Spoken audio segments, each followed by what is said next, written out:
Hello everyone, U P S C mind game ಚಾನಲ್ಗೆ ನಿಮಗೆಲ್ಲರಿಗೂ ಸ್ವಾಗತ. ಜಿಯೋಗ್ರಫಿಯಲ್ಲಿ ನಾವು ಡೆನ್ಯೂಡೇಷನ್ ಬಗ್ಗೆ ತಿಳ್ಕೊಳ್ತಾ ಇದ್ವಿ. ಏನು ಡೆನ್ಯೂಡೇಷನ್ ಅಂತಂದರೆ ನೆನಪಿದೆಯಾ? ಡೆನ್ಯೂಡೇಷನ್ ಅಂತಂದರೆ ಏನು, ಏನಿದ್ರೆ ಅರ್ಥ, ಶಬ್ದದ ಅರ್ಥ ಏನು, ನೋಟ್ಸ್ ಮಾಡ್ಕೊಳ್ಳಿ ಅಂತ ಹೇಳಿದ್ದೆ. ಮಾಡ್ಕೊಂಡಿರ್ಬೋದು ಅಂತ ಅಂದ್ಕೊಂಡಿದ್ದೇನೆ. Lowering of relief or height caused by both process of weathering and erosion. ನೆನಪಾಗ್ತಾ ಇದೆಯಲ್ವಾ? ಡೆನ್ಯೂಡೇಷನ್ ಅಂತಂದರೆ ಏನು? ಹೈಟ್ ಕಡಿಮೆ ಆಗ್ತಾ ಬರೋದು, ವೆದರಿಂಗ್ ಆಗೋದು, ಇರೋಷನ್ನು ಎರಡರಿಂದ ಆಗುತ್ತೆ. ಇದೆಲ್ಲದರ ಬಗ್ಗೆ ಹಿಂದಿನ ಕ್ಲಾಸಲ್ಲಿ ನೋಡಿದ್ವಿ. ಇನ್ ಸಿಟು ಮತ್ತು ಎಕ್ಸ್ ಸಿಟು ಡಿಫ್ರೆನ್ಸ್ ಏನು ಅಂತ ಗೊತ್ತಿದೆ ಅಲ್ವಾ? ವೆದರಿಂಗ್ ಅನ್ನೋದು ಇನ್ ಸಿಟು, ಇರೋಷನ್ ಅನ್ನೋದು ಏನು? ಥಿಂಕ್ ಮಾಡಿ. ಟೈಪ್ಸ್ ಆಫ್ ವೆದರಿಂಗಲ್ಲಿ ಯಾವುದ್ಯಾವುದು ಬರುತ್ತೆ? Physical, chemical, biological. ಅದಾದಮೇಲೆ ಫ್ಯಾಕ್ಟರ್ಸ್ ಎಲ್ಲಿ ತನಕ ನೋಡಿದ್ವಿ ನಾವು? Nature of rocks important. ಅದಾದಮೇಲೆ ಕ್ಲೈಮೇಟ್ ಯಾವ ಥರ ಇರುತ್ತೆ ಒಂದು ವಿಭಾಗದ್ದು, ಅದರ ಆಧಾರದ ಮೇಲೂ ತುಂಬ ಬೇರೆ ಬೇರೆ ರೀತಿಯಾದಂಥದ್ದು. ಡೆಸರ್ಟ್ ನೋಡಿದ್ವಿ. ಮಾನ್ಸೂನ್ ಟೈಪ್ ಯಾವ ಥರ ಇರುತ್ತೆ, ಟೆಂಪ್ರೇಟ್ ರೀಜನ್ಗಳು ಯಾವ ಥರ ಇರುತ್ತೆ, ಪೋಲಾರ್ ರೀಜನ್ ಯಾವ ಥರ ಇರುತ್ತೆ, ವೆದರಿಂಗು, ಇದೆಲ್ಲವನ್ನು ಹಿಂದಿನ ವೀಡಿಯೋದಲ್ಲಿ ನಾವು ನೋಡಿದ್ವಿ. ಇವತ್ತು ಮುಂದಿನದು ಬಯೋಟಿಕ್ ಫ್ಯಾಕ್ಟರ್ಗಳು. ಫ್ಯಾಕ್ಟರ್ಸ್ ಅಫೆಕ್ಟಿಂಗ್ ವೆದರಿಂಗಿಗೆ ಸಂಬಂಧಪಟ್ಟಂತಹ ಫ್ಯಾಕ್ಟರ್ಗಳಲ್ಲಿ ಮೂರನೇದು ಬಯೋಟಿಕ್ ಫ್ಯಾಕ್ಟರ್ಸ್. ಬಯೋಟಿಕ್ ಅಂತಂದ್ರೆ ಏನು? ಲಿವಿಂಗ್ ಅಂತಂದರೆ ಜೀವಿಗಳು, ಜೀವ ಇರುವಂಥದ್ದು. ಲಿವಿಂಗ್ ಆರ್ಗಾನಿಸಮ್ಸ್ಗೆ ನಾವು ಬಯೋಟಿಕ್ ಅಂತ ಇಲ್ಲಿ ಕನ್ಸಿಡರ್ ಮಾಡ್ತೇವೆ. Flora and fauna. ಏನು ಫ್ಲೋರಾ ಮತ್ತು ಫೋನಾ ಅಂತಂದರೆ ಪದೇ ಪದೇ ಬರುತ್ತೆ, ಎನ್ವೈರ್ಮೆಂಟಲ್ಲೂ ಬರುತ್ತೆ. ಫ್ಲೋರಾ ಅಂತಂದರೆ ಸಸ್ಯವರ್ಗ, ಪ್ಲ್ಯಾಂಟ್ಸ್. ಫಾನಾ ಅಂತಂದರೆ ಎನಿಮಲ್ಸ್. ಇದು ಗೊತ್ತಿರಬಹುದು ನಿಮಗೆ, ಅದು ಇಲ್ಲಿ ಕೊಟ್ಟಿದ್ದಾನೆ ಕೆಳಗಡೆ. ಸೊ ಬಯೋಲಾಜಿಕಲ್ ವೆದರಿಂಗ್ ಅಥವಾ ಬಯೋಟಿಕ್ ಫ್ಯಾಕ್ಟರ್ಗಳಲ್ಲಿ ಏನು ಬರುತ್ತೆ? ಹೇಗೆ ಲಿವಿಂಗ್ ಥಿಂಗ್ಸ್, ಈಗ ಫ್ಲೋರಾ ಇರಬಹುದು, ಫಾನಾ ಇರಬಹುದು, ಇದರಿಂದಾಗಿ ಹೇಗೆ ವೆದರಿಂಗ್ ಆಗುತ್ತೆ. Living things causing breaking down off racks. ಒಂದು ಕಲ್ಲಿದೆ, ಶಿಲೆ ಇದೆ ಅಂತ ಇಟ್ಕೊಂಡ್ರೆ, ಒಂದು ಸಸ್ಯದಿಂದ ಅಥವಾ ಪ್ರಾಣಿಗಳಿಂದ ಯಾವ ತರಹ ಬ್ರೇಕ್ ಡೌನ್ ಆಗುತ್ತೆ ರಾಕ್ ಅಂತ ನಾವು ಇದರಲ್ಲಿ ನೋಡ್ತೇವೆ. Biotic factor. So weathering is caused by flora and fauna is known as biological weathering or biotic weathering. ನೋಡಿ, ರಾಕ್ಸು ಕೇವಲ ಹೀಟು, ಕೋಲ್ಡಿಂದ ಮಾತ್ರ ಬ್ರೇಕ್ ಆಗೋದಿಲ್ಲ, ಕೆಮಿಕಲಿಂದ ಮಾತ್ರ ಬ್ರೇಕ್ ಆಗೋದಿಲ್ಲ. ಹೀಟು, ಕೋಲ್ಡ್ ಅನ್ನೋದು ಫಿಸಿಕಲ್ ಫೋರ್ಸಸ್ಸು, ಲಾಸ್ಟಲ್ಲಿ ನೋಡಿದ್ವಿ. ವಾಟರು, ಆ್ಯಸಿಡ್ ಇದೆಲ್ಲ ಕೆಮಿಕಲ್ ರಿಯಾಕ್ಷನ್ನು. ಇದನ್ನು ಬಿಟ್ಟು ಎನಿಮಲ್ಸು, ಮೈಕ್ರೋ ಆರ್ಗನಿಸಮ್ಸ್ಗಳು, ಪ್ಲ್ಯಾಂಟ್ಸು, ಇವೆಲ್ಲ ಸಹ ಪರಿಣಾಮವನ್ನು ಬೀರುತ್ತೆ. ಇವೆಲ್ಲ ಏನು? ಲಿವಿಂಗ್ ಆರ್ಗನಿಸಮ್ಸ್ಗಳು. So any rock breaking caused by life, ಅಥವಾ ಯಾವುದೇ ರಾಕ್ ಬ್ರೇಕ್ ಆಗೋದು ಒಂದು ಲೈಫಿಂದಾಗಿ, ಬೇರೆ ಜೀವಿಯಿಂದ ಆದರೆ ಅದಕ್ಕೆ ಬಯೋಲಾಜಿಕಲ್ ವೆದರಿಂಗ್ ಅಂತ ಕರಿತೇವೆ. ಹೇಗಾಗುತ್ತೆ ಹಾಗಾದರೆ? ಇಲ್ಲಿ ನಾನು ಬೋಲ್ಡಲ್ಲಿ ಕೊಟ್ಟಿರೋದು ಬಹಳ ಇಂಪಾರ್ಟೆಂಟು. ಹಿಂದಿನ ವೀಡಿಯೋದಲ್ಲಿ ಹೇಳಿದ್ದೆ. ಅದರಲ್ಲಿರೋ ಕೆಲವು ಟರ್ಮ್ಗಳನ್ನು ಕೆಳಗಡೆ ಪಾಯಿಂಟಲ್ಲಿ ಕೊಟ್ಟಿರ್ತೇನೆ. ಬೋಲ್ಡಲ್ಲಿರೋದು ಬಹಳ ಇಂಪಾರ್ಟೆಂಟು. ಅದು ಮೇನ್ಸಿಗೂ ಮತ್ತು ಪ್ರಿಲಿಮ್ಸಿಗೂ ಎರಡಕ್ಕೂ ಕೇಳಬಹುದು. So plant through its root system will cause breaking of the rocks. ಒಂದು ಮರ ಇದೆ ಅಥವಾ ಗಿಡ ಇರಬಹುದು, ಅಲ್ವಾ? ಆ ಮರ, ಗಿಡ, ಅದರಿಂದ ಏನಾಗ್ತಾ ಇದೆ? ಭೂಮಿ ಇದು ಕೆಳಗಡೆ ರಾಕ್ ಇರಬಹುದು, ರಾಕ್ ಸ್ಟ್ರಕ್ಚರ್ ಇರಬಹುದು, ಮಣ್ಣಿರುತ್ತೆ. ಈ ಪ್ಲ್ಯಾಂಟಿನ ರೂಟ್ ಸಿಸ್ಟಮ್ ಏನು ಮಾಡ್ತಾ ಹೋಗುತ್ತೆ? ದೊಡ್ಡದಾಗ್ತಾ ಹೋಗುತ್ತೆ. ನಿಧಾನವಾಗಿ ಆಗೋದು ಇದು. ಅಂತಂದರೆ ಒಂದೇ ದಿನ, ಇವತ್ತು ನಾವು ನೋಡಿದ್ವಿ, ಮಾರನೇ ದಿನವೇ ರಾಕ್ ಬ್ರೇಕ್ ಆಗಿಬಿಡ್ತು ಅನ್ನೋದೆಲ್ಲ ಅಲ್ಲ. ನಿಧಾನವಾಗಿ ಬ್ರೇಕ್ ಮಾಡ್ತಾ ಹೋಗುತ್ತೆ. ಆ ಸ್ಲೋ ಪ್ರೊಸೆಸ್ಸಿಂದಾಗಿ ರಾಕ್ಗಳು ಬ್ರೇಕ್ ಆಗುತ್ತೆ, ರೂಟ್ ಎಕ್ಸ್ಪ್ಯಾಂಡ್ ಆಗ್ತಾ ಇರುತ್ತೆ. So at breaking of rocks through root system that will aid in weathering, but the same plant will stop further erosion. ನೋಡಿ ಇಲ್ಲಿ ಹೇಗೆ ಈ ಒಂದು ಪ್ರಕ್ರಿಯೆಯನ್ನು ಚೆನ್ನಾಗಿ ನೋಡ್ಕೊಳ್ಳಿ. ಫಸ್ಟು ಪ್ಲ್ಯಾಂಟ್ ರೂಟು ರಾಕನ್ನು ಬ್ರೇಕ್ ಮಾಡುತ್ತೆ, ಬ್ರೇಕ್ ಮಾಡಿ ವೆದರಿಂಗಿಗೆ ಹೆಲ್ಪ್ ಮಾಡುತ್ತೆ. ಆದರೆ ಅದೇ ಬೇರು ಆ ಮಣ್ಣನ್ನು, ರಾಕನ್ನು ಗಟ್ಟಿಯಾಗಿ ಹಿಡಿದಿಟ್ಕೊಳ್ಳುತ್ತೆ, ಅಲ್ವಾ? ಹಿಡಿದಿಟ್ಕೊಂಡ್ರೆ ಆವಾಗ ಇರೋಷನ್ ಆಗೋದಿಲ್ಲ. ಯಾವುದರಿಂದ ವೆದರಿಂಗ್ ಆಗ್ತಾ ಇತ್ತೋ ರೂಟಿಂದ, ಅದೇ ರೂಟು ಇರೋಷನ್ ಆಗದೇ ಇರೋ ಥರ ನೋಡ್ಕೊಳ್ಳುತ್ತೆ. So the same plants will stop further erosion and weathering by holding the soil together. First ಅದೇ ವೆದರಿಂಗ್ ಮಾಡಿದ್ದು, ಆದರೆ ಮುಂದೆ ಅದೇ ಇರೋಷನ್ ಆಗದೆ ಥರ ನೋಡ್ಕೊಳ್ಳುತ್ತೆ, ಯಾಕಂದರೆ ಸಾಯಿಲನ್ನು ಹಿಡಿದಿಟ್ಕೊಂಡು. ಗೊತ್ತಿದೆ ನಿಮಗೆ, ಪ್ಲ್ಯಾಂಟ್ಸ್ ರೂಟ್ಸ್ಗಳು ಟೈನಿ ಕ್ರ್ಯಾಕ್, ಒಂದು ರಾಕ್ ಇದೆ ಅಂತಂದರೆ ಆ ರಾಕನ್ನು ಟೈನಿ ಕ್ರ್ಯಾಕ್ಗಳಲ್ಲಿ, ಚಿಕ್ಕ ಕ್ರ್ಯಾಕ್ಗಳಲ್ಲಿ ಎಂಟರ್ ಆಗ್ತಾ ಹೋಗುತ್ತೆ. ಪ್ಲ್ಯಾಂಟ್ ದೊಡ್ಡದಾಗ್ತಾ ಇದ್ದ ಹಾಗೆ ರೂಟ್ಸು ತಿಕ್ಕಾಗುತ್ತೆ. ತಿಕ್ಕಾದಾಗ ಆ ಕ್ರ್ಯಾಕ್ ವೈಡ್ ಆಗ್ತಾ ಹೋಗುತ್ತೆ. ಒಂದು ರಾಕ್, ಈ ಥರ ಚಿಕ್ಕದಾದ ಒಂದು ರಾಕ್ನಲ್ಲಿ ಬಿರುಕಿದೆ, ಈ ಬಿರುಕಿನಲ್ಲಿ ಪ್ಲ್ಯಾಂಟಿನ ಒಂದು ರೂಟ್ ಬಂದು ಸೇರಿಕೊಳ್ತು. ಪ್ಲ್ಯಾಂಟ್ ದೊಡ್ಡದಾಗ್ತಾ ಇದ್ದ ಹಾಗೆ ಈ ರೂಟ್ ಬೇರು ಸಹ ಎಕ್ಸ್ಪ್ಯಾಂಡ್ ಆಗುತ್ತೆ, ಈ ಕ್ರ್ಯಾಕ್ ಸಹ ಎಕ್ಸ್ಪ್ಯಾಂಡ್ ಆಗ್ತಾ ಹೋಗುತ್ತೆ. ಆವಾಗ ಸ್ಟಾರ್ಟಿಂಗಲ್ಲಿ ಇದೇನಾಗುತ್ತೆ, ಕ್ರ್ಯಾಕ್ ಆಗುತ್ತೆ, ಕ್ರ್ಯಾಕ್ ದೊಡ್ಡದಾಗ್ತಾ ಹೋಗುತ್ತೆ, ರಾಕ್ ಬ್ರೇಕ್ ಆಗಬಹುದು. ಅದೇ ತುಂಬ ದೊಡ್ಡ ಪ್ರಮಾಣದಲ್ಲಿ ರೂಟ್ಗಳು ಹರಡ್ಕೊಳ್ತು ಅಂತಂದರೆ ಎಲ್ಲ ಸೇರಿ ಈ ಒಂದು ಭೂಭಾಗವನ್ನು ರೂಟ್ ಸಿಸ್ಟಮ್ ಹಿಡಿದಿಟ್ಕೊಂಡಿರುತ್ತೆ. So trees they push the crack wider and force the rock to break apart. Trees growing on walls eventually break the wall. ನಿಮ್ಗೆ ಗೊತ್ತಿರ್ಬೋದು, ವಾಲ್ಗಳ ಮೇಲೆ ಟ್ರೀಗಳು ಗ್ರೋ ಆಗ್ತಾ ಇದ್ದಾಗ ವಾಲನ್ನು ಬ್ರೇಕ್ ಮಾಡುತ್ತೆ. So when roots spread the soil they bind soil particle. ತುಂಬ ಎಲ್ಲ ಕಡೆ ಸ್ಪ್ರೆಡ್ ಆದಮೇಲೆ ಸಾಯಿಲ್ ಪಾರ್ಟಿಕಲ್ನ ಬೈಂಡ್ ಮಾಡುತ್ತೆ. Soil become stable and does not get easily washed R blown ಅವೇ. ಈಗ ಆ ಬೇರುಗಳು ಎಲ್ಲ ಹಿಡಿದಿಟ್ಕೊಂಡಿದೆ, ಈಸಿಯಾಗಿ ವಾಶ್ ಆಗೋದಿಲ್ಲ, ಅಂತಂದರೆ ನೀರು ಬಂದರೆ ಅಷ್ಟು ಸುಲಭವಾಗಿ ಕೊಚ್ಕೊಂಡು ಹೋಗೋದಿಲ್ಲ. ನೆನ್ಪಿಟ್ಕೊಳ್ಳಿ, ರೂಟ್ಸ್ ಎಂಟರ್ ಕ್ರ್ಯಾಕ್ಸ್ ಮೊದಲನೇದು. ಆಮೇಲೆ ರೂಟ್ಸ್ ಎಂಟರ್ ಕ್ರ್ಯಾಕಲ್ಲಿ ಎಂಟರ್ ಆದಮೇಲೆ ಫಸ್ಟ್ ಏನಾಗುತ್ತೆ, ವೆದರಿಂಗ್ ಇನ್ಕ್ರೀಸ್ ಆಗುತ್ತೆ. ಆದರೆ ನೆಕ್ಸ್ಟು ರೂಟ್ ಏನು ಮಾಡುತ್ತೆ, ಸಾಯಿಲನ್ನು ಸ್ಟ್ರಾಂಗ್ ಆಗಿ ಹೋಲ್ಡ್ ಮಾಡಿ ಇಟ್ಕೊಳ್ಳುತ್ತೆ. ಆವಾಗ ವೆದರಿಂಗು ಮತ್ತು ಇರೋಷನ್ನು ಕಡಿಮೆ ಆಗುತ್ತೆ. So thus we can say plants are both the factor and the protector. ಇದು ಫ್ಯಾಕ್ಟ್ರಿ ಅನ್ನೋಕ್ಕಿಂತ ಫ್ಯಾಕ್ಟರ್ ಅಂತ ಇಟ್ಕೊಂಡ್ರೆ ಒಳ್ಳೆಯದು. ಫ್ಯಾಕ್ಟರ್ ಆ್ಯಂಡ್ ಪ್ರೊಟೆಕ್ಟರ್ ಒಂದು ಅಂಶನೂ ಹೌದು, ವೆದರಿಂಗ್ ಆಗಲಿಕ್ಕೆ ಕಾರಣನೂ ಹೌದು, ಆಮೇಲೆ ವೆದರಿಂಗ್ ಆಗದೇ ಇರೋ ಥರ ನೋಡ್ಕೊಳ್ಳೋ ಪ್ರೊಟೆಕ್ಟರೂ ಹೌದು ಪ್ಲ್ಯಾಂಟ್ಸ್. ಇವಾಗ ಫಸ್ಟ್ ಯಾಕೆ ಹೇಳಿ, create weathering by breaking racks.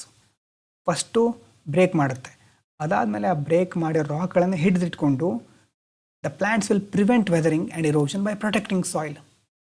ಸಾಯಿಲನ್ನು protect ಮಾಡೋದ್ರ ಮೂಲಕ ಮತ್ತೆ ಪ್ರಿವೆಂಟ್, ಯಾವುದೇ ಒಂದು ಇರೋಷನ್ ಆಗದಿರೋ ಥರ, ವೆದರಿಂಗ್ ಆಗದ ಥರ ನೋಡ್ಕೊಳ್ಳುತ್ತೆ. So plants both promote and control weathering depending on the situation ಆಧಾರದ ಮೇಲೆ ಪ್ಲ್ಯಾಂಟ್ಸ್ಗಳು ಪ್ರಮೋಟು ಮಾಡಬಹುದು, ಕಂಟ್ರೋಲು ಮಾಡಬಹುದು. ಇದ್ರ ಜೊತೆ ಬೇರೆ ಏಜೆಂಟ್ಸ್ಗಳು ಯಾವ್ದ್ಯಾವ್ದು ಇರುತ್ತೆ ಬಯೋಲಾಜಿಕಲ್ ವೆದರಿಂಗಲ್ಲಿ ಅಂತಂದರೆ, ಮೈಕ್ರೋ ಆರ್ಗಾನಿಸಮ್ಸ್ಗಳು, ಸೂಕ್ಷ್ಮಾಣು ಜೀವಿಗಳು, ಅರ್ಥ್ವರ್ಮು, ಲೈಕೆನ್ಸು. ಲೈಕೆನ್ ಬಗ್ಗೆ ಕೇಳಿರಬಹುದು ನೀವು, symbiotic association between fungi and ಮತ್ತು ಆಲ್ಗೆ. ಇದ್ರ ಬಗ್ಗೆ ಎನ್ವೈರ್ಮೆಂಟಲ್ಲಿ ನೋಡ್ತೀರಿ. ಸೀಕ್ರೆಟ್ ಕೆಮಿಕಲ್ ಆರ್ ಆ್ಯಸಿಡ್ಸ್, ಇದರಿಂದ ಕೆಮಿಕಲ್ ವೆದರಿಂಗ್ ಆಗುತ್ತೆ. ನೋಡಿ, ಈ ಮೈಕ್ರೋಬ್ಸ್ಗಳೆಲ್ಲ ಇರ್ತಾವಲ್ವ, ಫಂಗೈ, ಆಲ್ಗೆ ಎಲ್ಲ, ಇವು ಆ್ಯಸಿಡ್ಗಳನ್ನು ರಿಲೀಸ್ ಮಾಡಿ ಮಿನರಲ್ಗಳನ್ನು ಅಬ್ಸಾರ್ಬ್ ಮಾಡ್ಕೊಳ್ಳಿಕ್ಕೆ ಹೆಲ್ಪ್ ಮಾಡುತ್ತೆ. This acids dissolve rock surface. ಆ ಆ್ಯಸಿಡ್ಗಳಿಂದ ರಾಕಿನ ಒಂದು ಸರ್ಫೇಸ್, ಮೇಲ್ಮೈ ಏನಾಗುತ್ತೆ, ಡಿಸಾಲ್ವ್ ಆಗ್ತಾ ಹೋಗುತ್ತೆ. ಡಿಸಾಲ್ವ್ ಆದಾಗ ರಾಕ್ ವೀಕ್ ಆಗುತ್ತೆ ಮತ್ತು ಅದು ಬ್ರೇಕ್ ಆಗೋ ಸಾಧ್ಯತೆ ಇರುತ್ತೆ. ಇನ್ನೊಂದು ಲೈಕೆನ್ಸ್ ಅಂತ ಹೇಳಿದ್ವಿ. ಲೈಕೆನ್ಸ್ ಏನು ಮಾಡುತ್ತೆ, ಈಗ ಬೇರ್ ರಾಕ್ಸ್, ಯಾವುದೋ ಒಂದು ಬಂಡೆ, ಕಲ್ಲಿನ ಮೇಲೆ ಲೈಕೆನ್ಸ್ ಬೆಳೀತಾ ಇದೆ ಅಂತಂದರೆ, ಬೆಳೀತಾ ಬೆಳೀತಾ ವೀಕ್ ಆ್ಯಸಿಡ್ಗಳನ್ನು ಪ್ರೊಡ್ಯೂಸ್ ಮಾಡುತ್ತೆ. ಆ್ಯಸಿಡ್ಗಳಿಂದ ನಿಧಾನವಾಗಿ ಈ ರಾಕ್ ಲೇಯರು ಸ್ಲೋ ಆಗಿ ಡಿಸಾಲ್ವ್ ಆಗ್ತಾ ಹೋಗುತ್ತೆ. ಒಂದೇ ವರ್ಷಕ್ಕಾಗೋದಲ್ಲ, ಹಲವಾರು ವರ್ಷಗಳಲ್ಲಿ ಆ ರಾಕ್ ಲೇಯರು ಡಿಸಾಲ್ವ್ ಆಗ್ತಾ ಹೋಗುತ್ತೆ. ಅರ್ಥ್ವರ್ಮ್ ಏನು ಮಾಡುತ್ತೆ, mix soil and create chemical changes. ಸಾಯಿಲನ್ನು ಮಿಕ್ಸ್ ಮಾಡೋದು ಅರ್ಥ್ವರ್ಮ್ನ ಕೆಲಸ.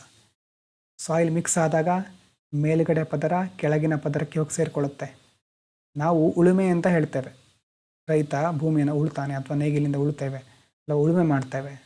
ಆವಾಗ ನೋಡಿ ಏನಾಗುತ್ತೆ, ಮೇಲುಗಡೆ ಇರುವಂಥ ಮಣ್ಣಿನ ಒಂದು ಪದರ ಅಥವಾ ಮೇಲುಗಡೆ ಇರುವಂಥ ಮಣ್ಣು ಕೆಳಗಡೆ ಮಣ್ಣಿನ ಜೊತೆ ಸೇರಿಕೊಳ್ಳುತ್ತೆ. ಮೇಲುಗಡೆ ಇರುವ ಮಣ್ಣಿನಲ್ಲಿ ಆಕ್ಸಿಜನ್ ಜಾಸ್ತಿ ಇರುತ್ತೆ, ಯಾಕೆಂದರೆ ಅದು ಅಟ್ಮಾಸ್ಫಿಯರ್ ಜೊತೆ ಕನೆಕ್ಷನ್ ಇಟ್ಕೊಂಡಿರುತ್ತೆ. ಕೆಳಗಡೆ ಬಂದಾಗ ಆ ಒಂದು ಆಕ್ಸಿಜನ್ ಎಲ್ಲ ಭಾಗಗಳಿಗೂ ಸರಿಯಾಗಿ ಸಪ್ಲೈ ಆಗಿ ಪ್ಲ್ಯಾಂಟ್ ಗ್ರೋತ್ ಇರಬಹುದು, ಭೂಮಿಯ ಫಲವತ್ತತೆ ಹೆಚ್ಚಿಸಲಿಕ್ಕೆ ಅದರಿಂದ ಹೆಲ್ಪ್ ಆಗುತ್ತೆ. ಅರ್ಥ್ವರ್ಮ್ ಮಾಡೋದು ಹಾಗೆ, ಸಾಯಿಲನ್ನು ಮಿಕ್ಸ್ ಮಾಡೋದು, ಕೆಮಿಕಲ್ ಚೇಂಜಸ್ಸಿಗೆ ಹೆಲ್ಪ್ ಮಾಡೋದು. ಇವೆಲ್ಲ ಬೇರೆ ಬೇರೆ ಏಜೆಂಟ್ಸ್ಗಳು. ಇನ್ನು ಬರೋವಿಂಗ್ ಆ್ಯಂಡ್ ಡಿಗ್ಗಿಂಗ್ ಆ್ಯನಿಮಲ್ಸ್. ಈಗ ಇದೇ ರೀತಿಯೇ ಕೆಲವೊಂದು ಆ್ಯನಿಮಲ್ಗಳು ಬಿಲವನ್ನು ತೋಡುತ್ತವೆ ಅಲ್ವಾ, ಅವು ಸಹ ಹಾಗೆ. They mix the top layer of soil, they help in increasing the fertility of the soil.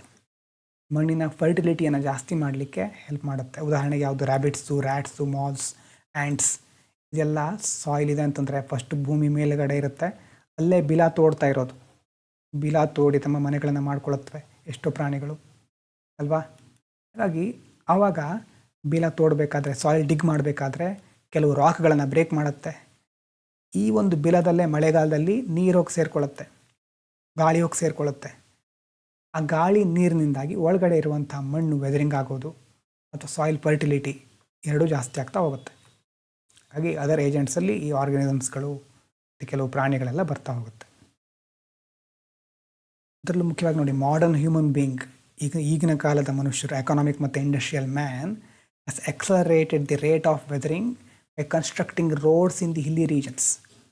ಅವು ಥರ ಒಂದು ಹಿಲ್ಲಿನ ಪ್ರದೇಶ ಇದೆ, ಹಿಮಾಲಯ ಅಂತ ನೀವು ಕೇಳಿರ್ಬೋದು. ಆ ಭಾಗದಲ್ಲೆಲ್ಲ ಏನಾಗ್ತಾ ಇದೆ ಹೇಳಿ, ಈಗ ಸದ್ಯದ ಪರಿಸ್ಥಿತಿಯಲ್ಲಿ ಈ ಒಂದು ಭಾಗದಲ್ಲೇ ನಾವೊಂದು ರೋಡನ್ನು ಕನ್ಸ್ಟ್ರಕ್ಟ್ ಮಾಡಿಬಿಡ್ತೇವೆ. ನಾವು ಕನ್ಸ್ಟ್ರಕ್ಟ್ ಮಾಡಿರುವಂಥ ರೋಡ್ನಿಂದಾಗಿ ಸಹ ಈ ಒಂದು ವೆದರಿಂಗ್ ಇರ್ಬೋದು. ಇಲ್ಲಿಂದನೇ ಒಂದು ರೋಡ್ ಇರುತ್ತೆ, ಈ ಥರ ನೋಡಿರ್ಬೋದು ನೀವು. ಈ ರೋಡ್ ಕನ್ಸ್ಟ್ರಕ್ಟ್ ಮಾಡೋದು ಹಿಲ್ಲಿ ರೀಜನ್ನಲ್ಲಿ, ಮತ್ತು ಮೌಂಟೇನ್ ಬ್ಲಾಸ್ಟ್ ಮಾಡೋದು ಡೈನಮೈಟ್ ಇಟ್ಕೊಂಡು ಅಲ್ವಾ, ಎಲ್ಲ ಕಡೆ ಬ್ಲಾಸ್ಟ್ ಆಗೋದ್ರಿಂದ ಅದರಿಂದ ಸಹ, ಮತ್ತು ಡಿಫಾರೆಸ್ಟೇಷನ್ನು, ಎಲ್ಲದರಿಂದ ಏನಾಗ್ತಾ ಇದೆ, ಲ್ಯಾಂಡ್ ಯೂಸ್ ಪ್ಯಾಟರ್ನ್, ನಾವು ಭೂಮಿಯನ್ನು ಹೇಗೆ ಬಳಸ್ತಾ ಇದ್ದೀವಿ ಅದು ಬದಲಾಗ್ತಾ ಇದೆ. ಇದರಿಂದಾಗಿ ಸಹ ವೆದರಿಂಗ್ ಎಕ್ಸಲರೇಟ್ ಆಗ್ತಾ ಇದೆ, ಭಾಳ ವೇಗವಾಗಿ ಆಗ್ತಾ ಇದೆ, ಆ ರೇಟ್ ಜಾಸ್ತಿ ಆಗ್ತಾ ಇದೆ. Humans R the fastest and most powerful biological weathering agent. ನೋಡಿ, ನಾವೇ ಬೇರೆ ಎಲ್ಲ ಏಜೆಂಟ್ಗಳಿಗಿಂತ ಹೆಚ್ಚು ಫಾಸ್ಟು ಮತ್ತು ಪವರ್ಫುಲ್ ಬಯೋಲಾಜಿಕಲ್ ಏಜೆಂಟ್ಗಳು ನಾವು. ಯಾಕೆ ಹೇಳಿ, ಫಾರೆಸ್ಟನ್ನು ಕಟ್ ಮಾಡ್ತೇವೆ, ಸಾಯಿಲ್ ಎಕ್ಸ್ಪೋಸ್ ಆಗುತ್ತೆ, ಆವಾಗ ಜಾಸ್ತಿ ವೆದರಿಂಗ್ ಮತ್ತು ಎರೋಷನ್ ಆಗುತ್ತೆ. ರೋಡ್ ಕನ್ಸ್ಟ್ರಕ್ಟ್ ಮಾಡ್ತೇವೆ, ರಾಕ್ಸ್ಗಳನ್ನ ಬ್ಲಾಸ್ಟ್ ಮಾಡ್ತೇವೆ, ಮೈನಿಂಗ್ ಮಾಡೋದು, ಟನೆಲ್ ಸುರಂಗಗಳನ್ನು ತೋಡೋದು, ಸುರಂಗ, ಆವಾಗೆಲ್ಲ ಏನಾಗುತ್ತೆ, ಆವಾಗ ರಾಕ್ ಸ್ಟ್ರಕ್ಚರ್ ಬ್ರೇಕ್ ಆಗುತ್ತೆ. ಅರ್ಬನೈಸೇಷನಿಂದ ನ್ಯಾಚುರಲ್ ಪ್ರೊಟೆಕ್ಷನ್ ರಿಮೂವ್ ಆಗ್ತಾ ಹೋಗುತ್ತೆ, ಪರಿಸರವನ್ನು ನಾಶ ಮಾಡ್ತೇವೆ ನಾವು. So human activities greatly increase weathering speed. ನಮ್ಮ ಒಂದು ಕಾರ್ಯಗಳು ಸಹ ವೆದರಿಂಗ್ ಸ್ಪೀಡನ್ನು ದೊಡ್ಡ ಪ್ರಮಾಣದಲ್ಲಿ ಪ್ರಭಾವಿಸ್ತಾ ಹೋಗುತ್ತೆ. So this process has accelerated the rate of environment degradation as well as large scale mass movement. ಮೇಲ್ಗಡೆ ಹೇಳಿದ್ವಿ ನೋಡಿ, ಈ ಒಂದು ಸಿಚುವೇಶನ್ ನೆಕ್ಸ್ಟ್ ಏನಾಗುತ್ತೆ, ಈ ಥರ ಬೆಟ್ಟ ಇದೆ, ಇಲ್ಲಿ ರೋಡ್ ಕನ್ಸ್ಟ್ರಕ್ಟ್ ಮಾಡಿದ್ದೀವಿ, ಕನ್ಸ್ಟ್ರಕ್ಟ್ ಮಾಡಿದಾಗ ಇದು ನಿಧಾನವಾಗಿ ಇಲ್ಲಿ ಬೇರೆ ಬೇರೆ ಹೋಟೆಲ್ಗಳು, ರೆಸ್ಟೋರೆಂಟ್ಗಳು, ಡ್ಯಾಮ್ಗಳೆಲ್ಲ ಕ್ರಿಯೇಟ್ ಆಗ್ತಾ ಹೋದಾಗ ಈ ಒಂದು ಭಾಗ ಬ್ಯಾಲೆನ್ಸ್ ತಪ್ಪಿ ಕೆಳಗಡೆ ಬೀಳ್ಬಹುದು. ಎಷ್ಟೋ ಕಡೆ ಭೂಕುಸಿತಗಳು ಆಗ್ತಾ ಇರುತ್ತಲ್ವ, ಹಾಗಾಗಿ ಇದರಿಂದ ಆಗೋದು landslide. So environmental degradation ಮತ್ತು ನಮ್ಮ ಚಟುವಟಿಕೆಗಳಿಂದಾಗಿ ಲಾರ್ಜ್ ಸ್ಕೇಲ್, ದೊಡ್ಡ ಪ್ರಮಾಣದಲ್ಲಿ ಲ್ಯಾಂಡ್ ಸ್ಲೈಡ್ ಅಂತಹ ಮಾಸ್ ಮೂಮೆಂಟ್ಗಳು ಕಾಣ್ತಾ ಹೋಗ್ತವೆ ಈಗ ನಾವೀಗ. So because human weaken rock structure, slopes become unstable. ಸ್ಲೋಪ್ಗಳೆಲ್ಲ ಅನ್ಸ್ಟೇಬಲ್ ಆಗಿಬಿಡ್ತು, ಲ್ಯಾಂಡ್ ಸ್ಲೈಡು, ಫ್ಲ್ಯಾಶ್ ಫ್ಲಡ್ಡು ಜಾಸ್ತಿ ಆಗ್ತಾ ಇದೆ. ಕೇರಳದಲ್ಲಿ, ಉತ್ತರಾಖಂಡದಲ್ಲಿ ಆವಾಗ ನಾವು ನೋಡ್ತಾನೆ ಇರ್ತೇವೆ ಇದನ್ನು. ಹಾಗೆ ಏನು ಇಷ್ಟೊತ್ತು ನೋಡಿದ್ದು, ಫಸ್ಟ್ ಫ್ಯಾಕ್ಟರ್ ಯಾವುದು, ನೇಚರ್ ಆಫ್ ರಾಕ್ಸ್.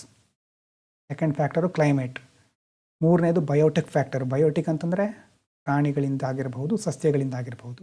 ಸಸ್ಯಗಳು ಏನು ಮಾಡುತ್ತೆ, ಫಸ್ಟು ಬೇರುಗಳ ಮೂಲಕ ರಾಕ್ ವೆದರಿಂಗ್ ಮಾಡುತ್ತೆ, ಆಮೇಲೆ ಬೇರುಗಳಿಂದ ಎಲ್ಲವನ್ನು ಸೇರಿ ಹಿಡಿದಿಟ್ಕೊಂಡು ಫರ್ದರ್ ಇರೋಷನ್ ಅಥವಾ ವೆದರಿಂಗು ಆಗೋದನ್ನು ತಪ್ಪಿಸುತ್ತೆ. ಹಾಗಾಗಿ ಅದು ಒಂದು ಸಸ್ಯಗಳಿಂದ. ಮತ್ತು ಉಳಿದಿರೋದು ಮೈಕ್ರೋ ಆರ್ಗನಿಸಮ್ಸ್ಗಳು. ಈಗ ಲೈಕೆನ್ ಅಂತ ಒಂದಿದೆ ಅಂತಂದರೆ, ಬೇರೆ ರಾಕ್ನ ಮೇಲೆ ಅದು ವೀಕ್ ಆ್ಯಸಿಡ್ ಪ್ರೊಡ್ಯೂಸ್ ಮಾಡಿ ನಿಧಾನವಾಗಿ ರಾಕ್ ಲೇಯರನ್ನು ಡಿಸಾಲ್ವ್ ಮಾಡುತ್ತೆ ಕೆಮಿಕಲಿ. ಇನ್ನು ಕೆಲವೊಂದು ಪ್ರಾಣಿಗಳು ಬಿಲವನ್ನು ತೋಡೋದ್ರ ಮೂಲಕ, ಬಿಲದ ಮೂಲಕ ರಾಕ್ ಸ್ಟ್ರಕ್ಚರನ್ನು ಡಿಫಾರ್ಮ್ ಮಾಡುತ್ತೆ, ಮತ್ತು ಆ ಒಂದು ಬಿಲದಲ್ಲಿ ನೀರು, ಗಾಳಿ ಸೇರಿಕೊಂಡು ಒಳಗಿನಿಂದ ಇರೋಷನು, ವೆದರಿಂಗ್ ಆಗ್ತಾ ಇರುತ್ತೆ. ಮತ್ತು ಇದರಿಂದಾಗಿ ಮಣ್ಣಿನ ಫಲವತ್ತತೆ ಸಹ ಜಾಸ್ತಿ ಆಗೋದನ್ನು ನಾವು ನೋಡ್ಬೋದು. ಎಲ್ಲಕ್ಕಿಂತ ಜಾಸ್ತಿ ಆಗಿರುವಂಥ ದೊಡ್ಡ ಪ್ರಮಾಣದಲ್ಲಿ ಪ್ರಭಾವ ಬೀರುವ ಅಂಶ ಮನುಷ್ಯನೇ ಆಗಿರ್ತಾನೆ. ಫಾರೆಸ್ಟ್ ಕಟ್ ಮಾಡೋದು, ರೋಡ್ ಕನ್ಸ್ಟ್ರಕ್ಟ್ ಮಾಡೋದು, ಮೈನಿಂಗು, ಅರ್ಬನೈಸೇಷನ್ನು, ಇದೆಲ್ಲದರಿಂದಾಗಿ ನಾವು ವೆದರಿಂಗಿಗೆ ಕಾಂಟ್ರಿಬ್ಯೂಟ್ ಮಾಡುವಂಥ ದೊಡ್ಡ ಏಜೆಂಟ್ಗಳಾಗ್ಬಿಟ್ಟಿದ್ದೇವೆ. ಇದಾದಮೇಲೆ types of physical weathering. Physical weathering ಅಂತಂದರೆ ಏನು ಅನ್ನೋದು ನಿನ್ನೆ ಬರ್ಕೊಂಡಿದ್ರಿ ಅಂದ್ಕೊಂಡಿದ್ದೇನೆ ನಾನು ಅಲ್ವಾ. ಇಲ್ಲಿದೆ, ಹಿಂದಿನ ನೋಟ್ಸಲ್ಲಿ ಸಹ ಇದೆ. ಟೈಪ್ಸ್ ಆಫ್ ವೆದರಿಂಗಲ್ಲಿ ಫಿಸಿಕಲ್ ವೆದರಿಂಗ್ ಅಂತ ನೀವು ಜಸ್ಟ್ ಬರ್ಸಿದ್ದೇನೆ, ಬರ್ಸ್ಕೊಂಡು ಫ್ಯಾಕ್ಟರ್ಸ್ ಅಫೆಕ್ಟಿಂಗ್ ವೆದರಿಂಗನ್ನು ನಿನ್ನೆ ಬರ್ಸಿದ್ದು. ಇಲ್ಲಿ ಫಿಸಿಕಲ್ ವೆದರಿಂಗ್ನಲ್ಲಿ ಏನಾಗುತ್ತೆ, ಮೆಕ್ಯಾನಿಕಲ್ಲು, ಫೋರ್ಸ್ ಇರುತ್ತೆ, ಕೆಮಿಕಲ್ಗಳು ಇರೋದಿಲ್ಲ, ಮತ್ತು ಹೀಟ್, ಕೋಲ್ಡ್, ಇದರಿಂದಾಗಿ ರಾಕ್ಸ್ಗಳು ಬ್ರೇಕ್ ಆಗ್ತಾ ಹೋಗುತ್ತೆ. ಒಂದು ವೇಳೆ ಇಷ್ಟನ್ನು ಬರ್ಕೊಳ್ಬೇಕು ಅಂತಿದ್ದರೆ ಈಗಲೇ ಬರ್ಕೊಳ್ಬಹುದು, ಅಥವಾ ಇದನ್ನು PDF ಅನ್ನು ಆಮೇಲೆ ಸಹ ನೋಡಿ ಬರ್ಕೋಬಹುದು. ಬರ್ಕೊಳ್ಬೇಕು ಅಂತಿರೋರು ಪಾಸ್ ಮಾಡಿ ಬರ್ಕೋಬಹುದು. ಇಷ್ಟು ಓಕೆನಾ. ಇದಾದಮೇಲೆ ನೆಕ್ಸ್ಟು ಇಲ್ಲಿ ತನಕ ಪ್ಲ್ಯಾಂಟ್ಸ್. ಇದಾದಮೇಲೆ ನೆಕ್ಸ್ಟು ಈಗ ಹೇಳೋದು ನಾವು ಅದರ್ ಏಜೆಂಟ್ಸು ಆಗಿದೆ ಅಲ್ವಾ. ಹೌದು, ಅದರ್ ಏಜೆಂಟ್ಸ್ ಸಹ ಆಗಿದೆ. ಇಷ್ಟನ್ನು ಪಾಸ್ ಮಾಡಿ ಬರ್ಕೋಬಹುದು. ನೆಕ್ಸ್ಟು ಇಲ್ಲಿ ತನಕ ಅಂತಂದರೆ ತುಂಬ ಬರ್ಕೊಳ್ಳಿಕ್ಕಿದೆ ಅಂತ ಅನಿಸ್ಬಹುದು. ಆದರೂ ಸಹ ನೀವು ಆ ನೋಟ್ಸ್ ನೋಡಿದಾಗ ಮತ್ತೆ ಡೌಟ್ ಇರಬಾರ್ದು. ಮತ್ತೆ ಶಾರ್ಟ್ ನೋಟ್ಸ್ ಮಾಡ್ಕೋಬಹುದು, ಅದೇನು ಪರವಾಗಿಲ್ಲ. ಆದರೆ ಫಸ್ಟ್ ಟೈಮೇ ಕೇಳ್ತಾ ಇದ್ದೀರಿ ಅಂತಂದರೆ ನೋಡಿದಾಗ ನಿಮಗೆ ಅದು ಅರ್ಥ ಆಗಬೇಕು. ಅಂದರೆ ಪ್ರತಿಯೊಂದನ್ನು ಸಹ ನೀವು ಇಲ್ಲ ಅರ್ಥ ಮಾಡಿಕೊಂಡ್ರು ಸಹ ಮತ್ತೆ ಓದಬೇಕಾದ್ರೆ ಏನೋ ಹೇಳಿದ್ರು ಆವಾಗ ಮರ್ತೋಗಿದೆ ಅನಿಸ್ಬಾರ್ದು. ಹಾಗಾಗಿ ಎಲ್ಲ ಬರ್ಕೊಂಡ್ರೆ ಒಳ್ಳೆಯದು. ಮತ್ತು ಬರ್ಕೊಳ್ಳೋದ್ರಿಂದ ನಿಮ್ಮ ಹ್ಯಾಂಡ್ ರೈಟಿಂಗ್ ಇರ್ಬೋದು, ಮತ್ತು ಬ್ರೈನ್ ಹ್ಯಾಂಡ್ ಮೂಮೆಂಟ್ ಸಹ ಚೆನ್ನಾಗಿ ಅಲೈನ್ ಆಗುತ್ತೆ. ಇವೆಲ್ಲ ಬೇರೆ ಬೇರೆ ಉಪಯೋಗ. ಅಂದರೆ ಬರ್ಕೊಳ್ಳೋದು ಮುಖ್ಯ. ಇಷ್ಟು ಬರ್ಕೊಂಡಾಯ್ತಾ. ನೆಕ್ಸ್ಟ್ ಈಗ ಟೈಪ್ಸ್ ಆಫ್ ಫಿಸಿಕಲ್ ವೆದರಿಂಗನ್ನು ನೋಡೋಣ. ಫಸ್ಟು ಹೇಳೋದನ್ನು ಕೇಳಿಸ್ಕೊಳ್ಳಿ. ಯಾವ್ಯಾವ ಥರ ಟೈಪ್ಸ್ ಇದೆ ಫಿಸಿಕಲ್ ವೆದರಿಂಗಲ್ಲಿ ಅಂತ. ಮೊದಲನೇದು ಬ್ಲಾಕ್ ಡಿಸ್ಇಂಟಿಗ್ರೇಷನ್. ಇದು ಎಲ್ಲಾಗೋದು ಅಂತಂದರೆ ಆಕರ್ಸ್ ಇನ್ ವೆಲ್ ಜಾಯಿಂಟೆಡ್ ರಾಕ್ಸ್. ದೊಡ್ಡ ರಾಕ್ ಇದೆ, ರಾಕ್ ಹೇಗಿದೆ ಅಂತಂದರೆ ಜಾಯಿಂಟ್ ಇದೆ. ಇದರಲ್ಲಿ ಈ ಥರ ಒಂದು ರಾಕ್ಗಳು ತುಂಬ ಜಾಯಿಂಟ್ಗಳಿರುತ್ತೆ ಮಿಡ್ಲಲ್ಲಿ. Well jointed racks, especially in the higher latitudes. Well jointed ಅಂತಂದರೆ ಮಿಡ್ಲಲ್ಲಿ ನ್ಯಾಚುರಲ್ ಕ್ರ್ಯಾಕ್ಸ್ಗಳಿರ್ಬೋದು. ಅದಕ್ಕೆ ನಾನು ಕೆಳಗಡೆ ಅದರ ಅರ್ಥನೂ ಕೊಟ್ಟಿದ್ದೇನೆ. Rocks have many natural cracks. ಬೇರೆ ಬೇರೆ ನ್ಯಾಚುರಲ್ ಕ್ರ್ಯಾಕ್ಸ್ಗಳಿದೆ. ಹೈಯರ್ ಲ್ಯಾಟಿಟ್ಯೂಡ್ ಅಂತಂದರೆ ಎಲ್ಲಿ ಹೇಳಿ? ಕೋಲ್ಡರ್ ರೀಜನ್ನಲ್ಲಿ. ಅಂತಂದರೆ ಭೂಮಿ, ಗ್ಲೋಬ್ ನೆನಪು ಮಾಡ್ಕೊಳ್ಳಿ. ಗ್ಲೋಬಲ್ಲಿ ಎಲ್ಲಿ ಹೈಯರ್ ಲ್ಯಾಟಿಟ್ಯೂಡ್ ಅಂತಂದರೆ ಮೇಲ್ಗಡೆ ಪೋಲ್ಸ್ ಅಲ್ವಾ. ಕೋಲ್ಡರ್ ರೀಜನ್ಗಳು ಟೆಂಪ್ರೇಟ್ ಮತ್ತು ಸಬ್ ಪೋಲಾರ್ ರೀಜನ್ ಈ ಭಾಗದಲ್ಲಿ, ಈ ಕಡೆ ಮತ್ತು ಈ ಕಡೆ ಹೈಯರ್ ಲ್ಯಾಟಿಟ್ಯೂಡಲ್ಲಿ ಆಗೋದು. ಇದು ಏನಾಗುತ್ತೆ ಈ ಒಂದು ಭಾಗದಲ್ಲಿ during the cold season, cold ಇದ್ದಾಗ water enters the cracks or joints. ನೀರು ಹೋಗಿ ಇಲ್ಲಿ ಸೇರಿಕೊಳ್ಳುತ್ತೆ. ಈ ಒಂದು ಕ್ರ್ಯಾಕ್ಗಳಲ್ಲಿ ರೈನ್ ವಾಟರ್ ಇರಬಹುದು. During the cold season water enters the crack or joints of the rocks, first stage. During the night time due to drop in temperature water freezes. ಹೋಗಿ ಸೇರಿಕೊಂಡಿದೆ ನೀರು. ನೈಟ್ ಆದಾಗ ಟೆಂಪ್ರೇಚರ್ ತುಂಬ ಡೌನ್ ಆಗಿಬಿಡುತ್ತೆ. Temperature ಎಷ್ಟು down ಆಗಿರುತ್ತೆ ಅಂತಂದರೆ ಒಳಗಡೆ ಹೋಗಿರುವಂಥ ನೀರು ಫ್ರೀಸ್ ಆಗಿಬಿಡುತ್ತೆ, ಐಸ್ ಆಗಿಬಿಡುತ್ತೆ. ಐಸ್ ಆದಾಗ ಮೊದಲು ಸಹ ಹೇಳಿದ್ದೆ ಎಕ್ಸ್ಪ್ಯಾಂಡ್ ಆಗುತ್ತೆ ಅಲ್ವಾ. ಎಕ್ಸ್ಪ್ಯಾನ್ಷನ್ ಇನ್ ವಾಲ್ಯೂಮ್, ಆ ನೀರಿನ ವಾಲ್ಯೂಮಲ್ಲಿ ಎಕ್ಸ್ಪ್ಯಾನ್ಷನ್ ಆಗುತ್ತೆ. ಆ ಕ್ರ್ಯಾಕ್ಗಳು ಆವಾಗ ಇನ್ಕ್ರೀಸ್ ಆಗುತ್ತೆ. ಕ್ರ್ಯಾಕಿನ ಜಾಗ ಸಾಕಾಗೋದಿಲ್ಲ. ಆ ಐಸ್ ಇರೋದು ಎಕ್ಸ್ಪ್ಯಾಂಡ್ ಆದಾಗ increasing in the cracks region. So water and turns into ice expand, cracks become wider ಅಲ್ವಾ. ಫಸ್ಟು ಚಿಕ್ಕ ಕ್ರ್ಯಾಕ್ ಇತ್ತು, ನೀರು ಹೋಯಿತು. ನೀರೋಗಿ ಸೇರ್ಕೊಂಡ್ಮೇಲೆ ನೈಟಲ್ಲಿ ತುಂಬ ತಂಪಿನ ವಾತಾವರಣ, ಚಳಿಯಲ್ಲಿ ಆ ನೀರು ಐಸ್ ಆಗುತ್ತೆ. ಐಸ್ ಆದಾಗ ಜಾಗ ಸಾಕಾಗೋದಿಲ್ಲ, ನಿಧಾನವಾಗಿ ಆ ಕ್ರ್ಯಾಕ್ ದೊಡ್ಡದಾಗ್ತಾ ಹೋಗುತ್ತೆ.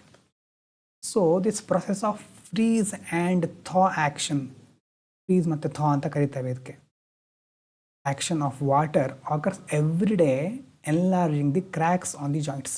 ಇದು ಒಂದಿನ ಮಾತ್ರ ಆಗೋದಿಲ್ಲ, ಡೈಲಿ ಈ ಥರ ಆಗ್ತಾ ಇರುತ್ತೆ. ಡೈಲಿ ಈ ಥರ ವಾಟರ್ ಹೋಗಿ ಸೇರ್ಕೊಳ್ಳೋದು, ಫ್ರೀಸ್ ಆಗೋದು, ಸ್ವಲ್ಪನೇ ಎಕ್ಸ್ಪ್ಯಾಂಡ್ ಮಾಡ್ತಾ ಹೋಗೋದು ಕ್ರ್ಯಾಕನ್ನು. Cracks on the joints which ultimately leads to separation of blocks, hence it is known as block disintegration. ಆಗ್ತಾ ಇದೆಯಾ? ಈಗ ಇಷ್ಟಾಯಿತು. ಇದೇ ಒಂದು ರಾಕ್ ಸ್ಟ್ರಕ್ಚರ್ ಈಗ ಏನಾಗ್ಬಿಟ್ಟಿದೆ, ಕ್ರ್ಯಾಕ್ ಜಾಸ್ತಿ ಆಗ್ತಾ ಇದೆ. ಕೆಲವೊಂದಂತೂ ಕಂಪ್ಲೀಟಾಗಿ ಸಪ್ರೇಟ್ ಆಗಿಬಿಡ್ತು. ಯಾಕೆ ಹೇಳಿ? ಯಾಕಂತಂದರೆ ಕ್ರ್ಯಾಕ್ ಜಾಸ್ತಿ ಆಯಿತು. ಜಾಸ್ತಿ ಆಗ್ತಾ ಕಂಪ್ಲೀಟಾಗಿ ಒಂದೊಂದು ಬ್ಲಾಕು ಡಿಸ್ಇಂಟಿಗ್ರೇಟ್, ಸಪ್ರೇಟ್ ಆಗಿಬಿಡುತ್ತೆ. ಇದೇ ಮುಂದೆ ಹೀಗಾಗೋದು. ಗೊತ್ತಾಗಿರ್ಬೋದು ಅಂದ್ಕೊಳ್ತೇನೆ. ಡೇಯಲ್ಲಿ ಐಸ್ ಮೆಲ್ಟ್ ಆಗುತ್ತೆ, ವಾಟರ್ ಬಂದು ಸೇರಿಕೊಳ್ಳುತ್ತೆ. ಹಗಲ ಹೊತ್ತಿನಲ್ಲಿ ಐಸ್ ಮೆಲ್ಟ್ ಆಗಿರುತ್ತೆ, ನೀರು ಬಂದು ಸೇರಿಕೊಳ್ಳುತ್ತೆ. ನೈಟಲ್ಲಿ ವಾಟರ್ ಫ್ರೀಸ್ ಆಗುತ್ತೆ, ಎಕ್ಸ್ಪೆಂಡ್ ಆಗುತ್ತೆ, ಕ್ರ್ಯಾಕ್ ದೊಡ್ಡದಾಗ್ತಾ ಹೋಗುತ್ತೆ. ಅದೇ ಡೈಲಿ ಆಗ್ತಾ ಇರೋದ್ರಿಂದ ಕ್ರ್ಯಾಕ್ ಆಗಿ ದೊಡ್ಡ ಕ್ರ್ಯಾಕ್ ಕ್ರಿಯೇಟ್ ಆಗಿ ಒಂದು ದಿನ ಒಂದು ಈ ರಾಕ್ ಜಾಯಿಂಟು ಮಿಸ್ ಆಗಿ ಸಪ್ರೇಟ್ ಆಗಿಬಿಡುತ್ತೆ ಕೆಲವೊಂದು ಬ್ಲಾಕ್ಗಳು. ಅದಕ್ಕೆ ಹೇಳೋದು ಬ್ಲಾಕ್ ಡಿಸಿಂಟಿಗ್ರೇಷನ್. ಒಂದು ಬ್ಲಾಕು ಸಪ್ರೇಟ್ ಆಗಿಬಿಡೋದು, which ultimately leads to separation of blocks. That is why it is known as block disintegration. ಅಂತಂದರೆ after thousands of cycles rock breaks into large angular blocks. ಈ ಥರ ಡೈಲಿ ಆಗಿ ಆಗಿ ಆಗಿ rock separate ಆಗೋದು. ಅದನ್ನು ಬೇಕಿದ್ರೆ ನೀವು ಬಿಡಿಸ್ಕೋಬಹುದು, ಬರ್ಕೋಬಹುದು. ಈ ಇಮೇಜ್ ಮೊದಲು ಬಿಡಿಸ್ಕೊಳ್ಳಿ, ಸೈಡಲ್ಲಿ ಬಿಡಿಸ್ಕೊಂಡಾದ್ಮೇಲೆ ಸೈಡ್ ಕಡೆ ಬರ್ಕೊಳ್ಳಿ. ಇಮೇಜ್ ಬಿಡಿಸ್ಕೊಂಡಾದ್ಮೇಲೆ ಈ ಕಡೆ ಬರ್ಕೊಳ್ಳಿ. ಈಗ ಇಮೇಜ್ ಹೋಗುತ್ತೆ. ಎಸ್, ಬ್ಲಾಕ್ ಡಿಸಿಂಟಿಗ್ರೇಷನ್ ಅಂತಂದರೆ ಏನು ಅಂತ ನೋಡಿ ಬರ್ಕೋಬಹುದು. ಇಲ್ಲಿ ಬ್ಲ್ಯಾಕ್ ಅಥವಾ ಬೋಲ್ಡ್ ಲೆಟರ್ಸ್ಗಳಲ್ಲಿ ಇರೋದು ಅದು ಬಹಳ ಇಂಪಾರ್ಟೆಂಟು. ಅದಕ್ಕೆ ಅರ್ಥ ಏನು ಅಂತ ಕೆಳಗಡೆ ಇದೆ ಅಷ್ಟೆ. ಇದಾದಮೇಲೆ ಗ್ರ್ಯಾನ್ಯುಲಾರ್ ಡಿಸಿಂಟಿಗ್ರೇಷನ್ ಅಂತ, ಗ್ರೇನ್ಸ್ ಅಂತ ಕೇಳಿದ್ದೀರಾ, ಗ್ರಾನೈಟ್. ಇಲ್ಲಿ ಇದ್ರ ಬಗ್ಗೆ ನೋಡೋದಾದರೆ ಗ್ರ್ಯಾನ್ಯುಲಾರ್ ಡಿಸಿಂಟಿಗ್ರೇಷನ್ ಎಲ್ಲಾಗುತ್ತೆ ಇದು ಅಂತಂದರೆ, ಇದರ ಒಂದು ಇಮೇಜು ನಾವು ಈ ಕಡೆ ಬಿಡಿಸ್ತಾ ಇರೋದು ಒಂದು ಕಾಂಪ್ಯಾಕ್ಟ್ ರಾಕ್ ಇದೆ. ಕಾಂಪ್ಯಾಕ್ಟ್, ಇದರಲ್ಲಿ ಕ್ರಿಸ್ಟಲ್ಗಳಿದೆ, ಕ್ರಿಸ್ಟಲೈನ್ ಇನ್ ನೇಚರ್ ಅಂತ ಕರಿತೇವೆ. ಕಾಂಪ್ಯಾಕ್ಟ್ ರಾಕ್ ಇದೆ. ಕ್ರಿಸ್ಟಲ್ಗಳಿದ್ದರೆ ಕಲರ್ ಸಹ ಡಿಫ್ರೆಂಟ್ ಇರುತ್ತೆ. ಕೆಲವೊಂದು ಸಾರಿ ನೋಡಿರ್ಬೋದು, ಗ್ರಾನೈಟ್ ಇರ್ಬೋದು ಅಲ್ವಾ. ಗ್ರಾನೈಟ್ ನೋಡಿದಾಗ ಮೇಲ್ಗಡೆ ಬೇರೆ ಬೇರೆ ಕಲರ್ ನೋಡಿರ್ಬೋದು ನೀವು. ಇಲ್ಲೂ ಸಹ ಹಾಗೆ ಬೇರೆ ಬೇರೆ ಕಲರ್ ತೋರಿಸ್ತೇನೆ ನಿಮಗೆ. ಇದೇ ಥರ ಕಲರ್ ಅಂತಲ್ಲ, ನಾನು ಜಸ್ಟ್ ತೋರಿಸ್ತಾ ಇರೋದು ಬೇರೆ ಬೇರೆ ಕಲರ್ ಇರುತ್ತೆ ಅಂತ ರೆಪ್ರೆಸೆಂಟ್ ಮಾಡ್ಲಿಕ್ಕೆ ಮಾತ್ರ ಇದನ್ನು ಬಳಸ್ತಾ ಇರೋದು. ಕಲರ್ ಡಿಫ್ರೆನ್ಸ್ ಇರುತ್ತೆ.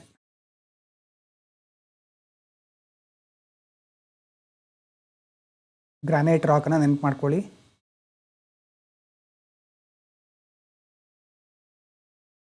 ಈ ಥರ ರಾಕ್ ಸ್ಟ್ರಕ್ಚರ್ ಇರಬೇಕಾದ್ರೆ ಇಲ್ಲೇನಾಗ್ತಾ ಇದೆ, ಒಂದು ನಿಮಿಷ. ಎಸ್, ಯಾವ ರಾಕಲ್ಲಿ ಆಗೋದು ಇದು? ಕಾಂಪ್ಯಾಕ್ಟ್ ರಾಕ್ಗಳಾಗೋದು. ಕಾಂಪ್ಯಾಕ್ಟ್ ರಾಕಲ್ಲಿ ಆಗ್ತಾ ಇರೋದು. ಎಸ್, ಅಂತಂದರೆ ತುಂಬ ದೊಡ್ಡ ಪ್ರಮಾಣದಲ್ಲಿರೋದು, ಚಿಕ್ಕ ಚಿಕ್ಕ ಡಿಸಿಂಟಿಗ್ರೇಷನ್ ಏನು ಇರೋದಿಲ್ಲ. ಕ್ರಿಸ್ಟಲೈನ್ ಇನ್ ನೇಚರ್ ಅಂತಂದರೆ ಬೇರೆ ಬೇರೆ ಕ್ರಿಸ್ಟಲ್ಗಳು, ಡಿಫ್ರೆಂಟ್ ಕಲರ್ಸ್ ಆಫ್ ಕ್ರಿಸ್ಟಲ್ಸ್ ಇರುತ್ತೆ. ಪ್ರತಿ ಒಂದು ಕಲರಿಗೂ ಎಲಿಬಿಡೋ ಅಂತ ಕರಿತೇವೆ. ಎಲಿಬಿಡೋ ಬಗ್ಗೆ ನೀವು ಕೇಳಿದಿರೋ ಗೊತ್ತಿಲ್ಲ. ಎಲಿಬಿಡೋ ಅಂತಂದರೆ ಈಗ ಸನ್ಲೈಟನ್ನು ಯಾವ ಥರ ರಿಫ್ಲೆಕ್ಟ್ ಮಾಡುತ್ತೆ ಅಂತ. ಗೋಡೆಗೆ ಸುಣ್ಣ ಯಾಕೆ ಬೆಳಿತಾರೆ ಹೇಳಿ? ಹೊಸ ಮನೆಯಲ್ಲಿ ಫಸ್ಟು ಬೆಳಕೆಲ್ಲ ತುಂಬ ಜಾಸ್ತಿ ಬರುತ್ತಲ್ವ, ಬಿಳಿ ಬಣ್ಣ ಚೆನ್ನಾಗಿ ರಿಫ್ಲೆಕ್ಟ್ ಮಾಡುತ್ತೆ.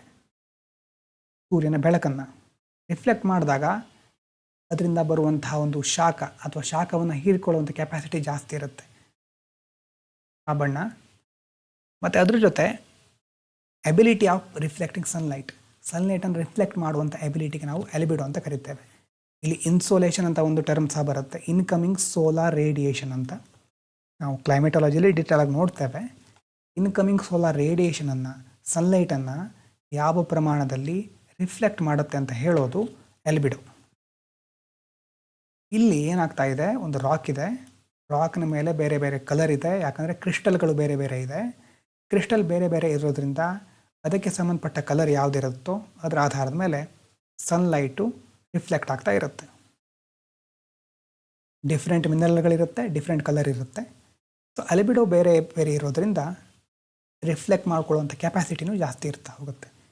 ಈಗ ನೋಡಿ, ಡಾರ್ಕ್ ಇರೋದು, ಇಲ್ಲೊಂದು ಡಾರ್ಕ್ ಇದೆ. ಡಾರ್ಕ್ ಇರೋದೇನು? Darker crystals as they have less albedo. Dark ಇರೋದಕ್ಕೆ ಸನ್ಲೈಟ್ ರಿಫ್ಲೆಕ್ಟ್ ಮಾಡೋ ಕೆಪಾಸಿಟಿ ಕಡಿಮೆ ಇರುತ್ತೆ ಅಲ್ವಾ. Less albedo will absorb more insolation and expand more as compared to the lighter crystal. ನೋಡಿ, ನೀವು ಬೇಸಿಗೆಗಾಲದಲ್ಲಿ ಕಪ್ಪು ಬಟ್ಟೆ ಯಾಕೆ ಧರಿಸಲಿಕ್ಕೆ ಮುಂದಾಗೋದಿಲ್ಲ? ಬೇಸಿಗೆಗಾಲ ತುಂಬ ಸೆಕೆ ಇದ್ದಾಗ ಕಪ್ಪು ಬಟ್ಟೆ ಧರಿಸಿದ್ರೆ ಏನಾಗುತ್ತೆ ಹೇಳಿ? ಕಪ್ಪು ಬಟ್ಟೆ ಹೀಟ್ ಜಾಸ್ತಿ ಮಾಡುತ್ತೆ. ಯಾಕಂತಂದರೆ ಅದು ಜಾಸ್ತಿ ಹೀಟನ್ನು ಅಬ್ಸಾರ್ಬ್ ಮಾಡಿಕೊಂಡು ಜಾಸ್ತಿನ ಎಮಿಟ್ ಮಾಡ್ತಾ ಇರುತ್ತೆ. ಹಾಗಾಗಿ ಕಪ್ಪು ಬಟ್ಟೆಯನ್ನು ಧರಿಸ್ಲಿಕ್ಕೆ ನಾವು ಮುಂದಾಗೋದಿಲ್ಲ. ಇಲ್ಲೂ ಹಾಗೆ ಈ ಒಂದು ಕಲರ್ ಇದೆಯಲ್ವ, ಕಪ್ಪಿರೋದು ಅಥವಾ ಡಾರ್ಕರ್ ಕಲರ್ ಇರ್ತಾವಲ್ವ, ಅದು ಸನ್ಲೈಟನ್ನು ಅಬ್ಸಾರ್ಬ್ ಮಾಡ್ಕೊಳುತ್ತೆ ಜಾಸ್ತಿ. ಮೋರ್ ಇನ್ಸುಲೇಷನ್ ಅಂತ ಇಲ್ಲಿ ಬಂತು ನೋಡಿ. ಇನ್ಸುಲೇಷನ್ ಅಂತಂದರೆ ಇನ್ಕಮಿಂಗ್ ಸೋಲಾರ್ ರೇಡಿಯೇಷನ್, ಸೂರ್ಯನಿಂದ ಬರುವಂಥ ಸೋಲಾರ್ ರೇಡಿಯೇಷನ್ನು. ಈ ಡಾರ್ಕ್ ಇರೋದು, ಡಾರ್ಕರ್ ಕ್ರಿಸ್ಟಲ್ಗಳು ಅಲಿಬಿಡೋ ಕಡಿಮೆ ಇಟ್ಕೊಂಡಿರುತ್ತೆ. ಕಡಿಮೆ ಅಂತಂದರೆ ಏನು ಹೇಳಿ? ಅಲಿಬಿಡೋ ಅಂತಂದರೆ ಯಾವ ಪ್ರಮಾಣದಲ್ಲಿ ಸನ್ಲೈಟನ್ನು ರಿಫ್ಲೆಕ್ಟ್ ಮಾಡುತ್ತೆ ಅಂತ. ಸನ್ಲೈಟ್ ರಿಫ್ಲೆಕ್ಟ್ ಮಾಡೋದೆಲ್ಲ ಜಾಸ್ತಿ ಬಿಳಿ ಅಲ್ವಾ, ಬಿಳಿ ಇಂಥ ಲೈಟರ್ ಕಲರ್ಗಳು ಸನ್ಲೈಟನ್ನು ಚೆನ್ನಾಗಿ ರಿಫ್ಲೆಕ್ಟ್ ಮಾಡುತ್ತೆ. ಡಾರ್ಕರ್ ಕಲರಿಗೆ ಅಲಿಬಿಡೋ ಕಡಿಮೆ ಇರುತ್ತೆ, ಆದರೆ ಅಬ್ಸಾರ್ಪ್ಷನ್ ಕೆಪಾಸಿಟಿ ಜಾಸ್ತಿ ಇರುತ್ತೆ. ಈಗ ಅರ್ಥ ಆಗದಿದ್ರೂ ಪರವಾಗಿಲ್ಲ, ಆದರೆ ಜಸ್ಟ್ ಒಂದು ಇಮ್ಯಾಜಿನ್ ಮಾಡ್ಕೊಳ್ಳಿ. ಒಂದು ಕಡೆ ವೈಟ್ ಇದೆ, ಇನ್ನೊಂದು ಕಡೆ ಬ್ಲ್ಯಾಕ್ ಇದೆ. ಇದು ಬ್ಲ್ಯಾಕ್, ಓಕೆನಾ?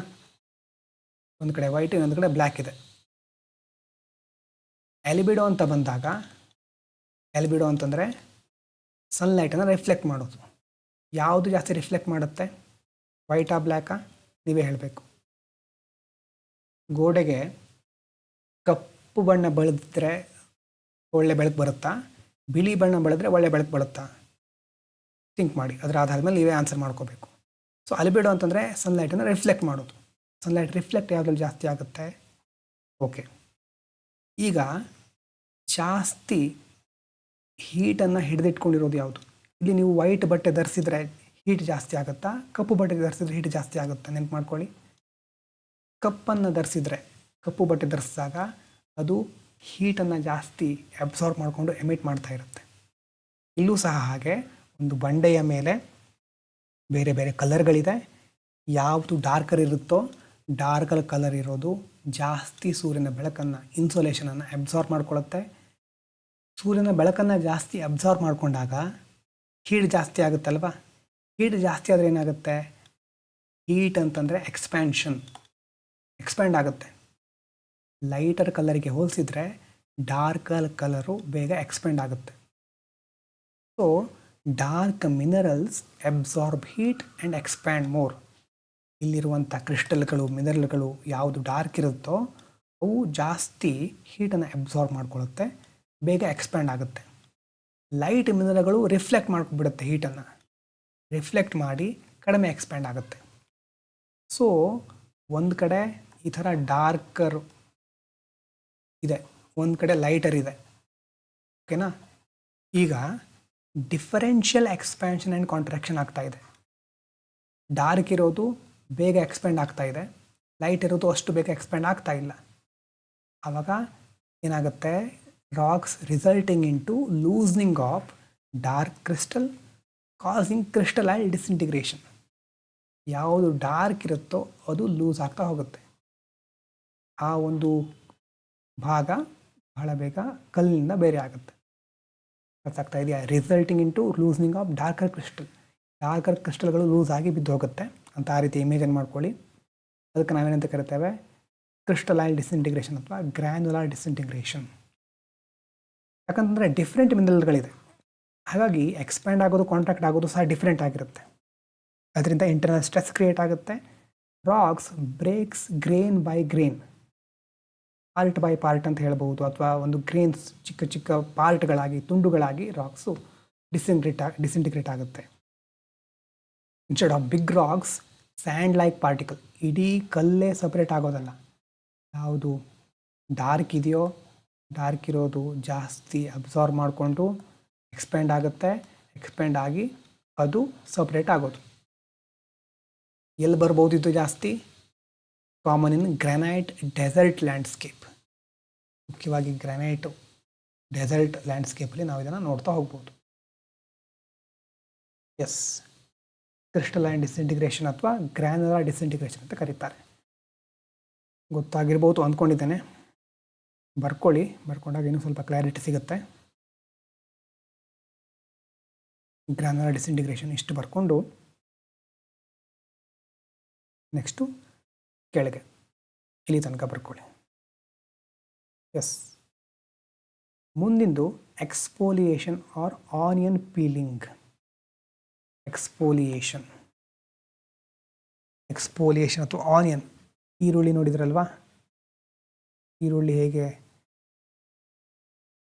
ಬೇರೆ ಬೇರೆ ರೀತಿಯ ಪದರಗಳಿರುತ್ತೆ ಈರುಳ್ಳಿಗೆ ಅಲ್ವಾ, ಅದೇ ಥರ ಇಲ್ಲಿ ಮುಖ್ಯವಾಗಿ ಒಂದೊಂದೇ ಪದರ ಕರಳ್ತಾ ಬಂದ ಹಾಗೆ ಇಲ್ಲೂ ಅದೇ ಥರದ ಪ್ರೊಸೆಸ್ ಬರ್ತಾ ಹೋಗುತ್ತೆ. ಆನಿಯನ್ ಪೀಲಿಂಗ್ ಅಂತ ಸಹ ಇದಕ್ಕೆ ನಾವು ಕರಿತಾ ಹೋಗ್ತೇವೆ.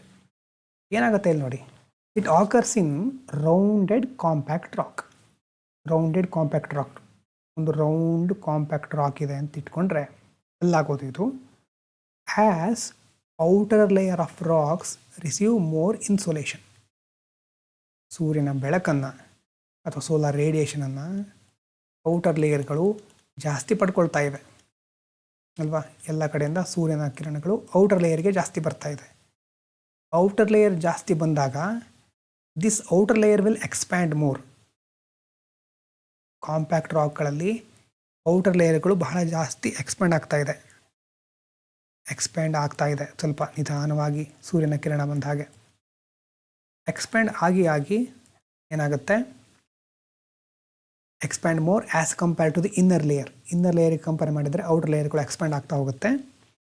ಸನ್ನು ಗೊತ್ತಿದೆ, ಕೆಳಗಡೆ ಹೇಳಿರೋದು, sun heats outer surface more then the inner core.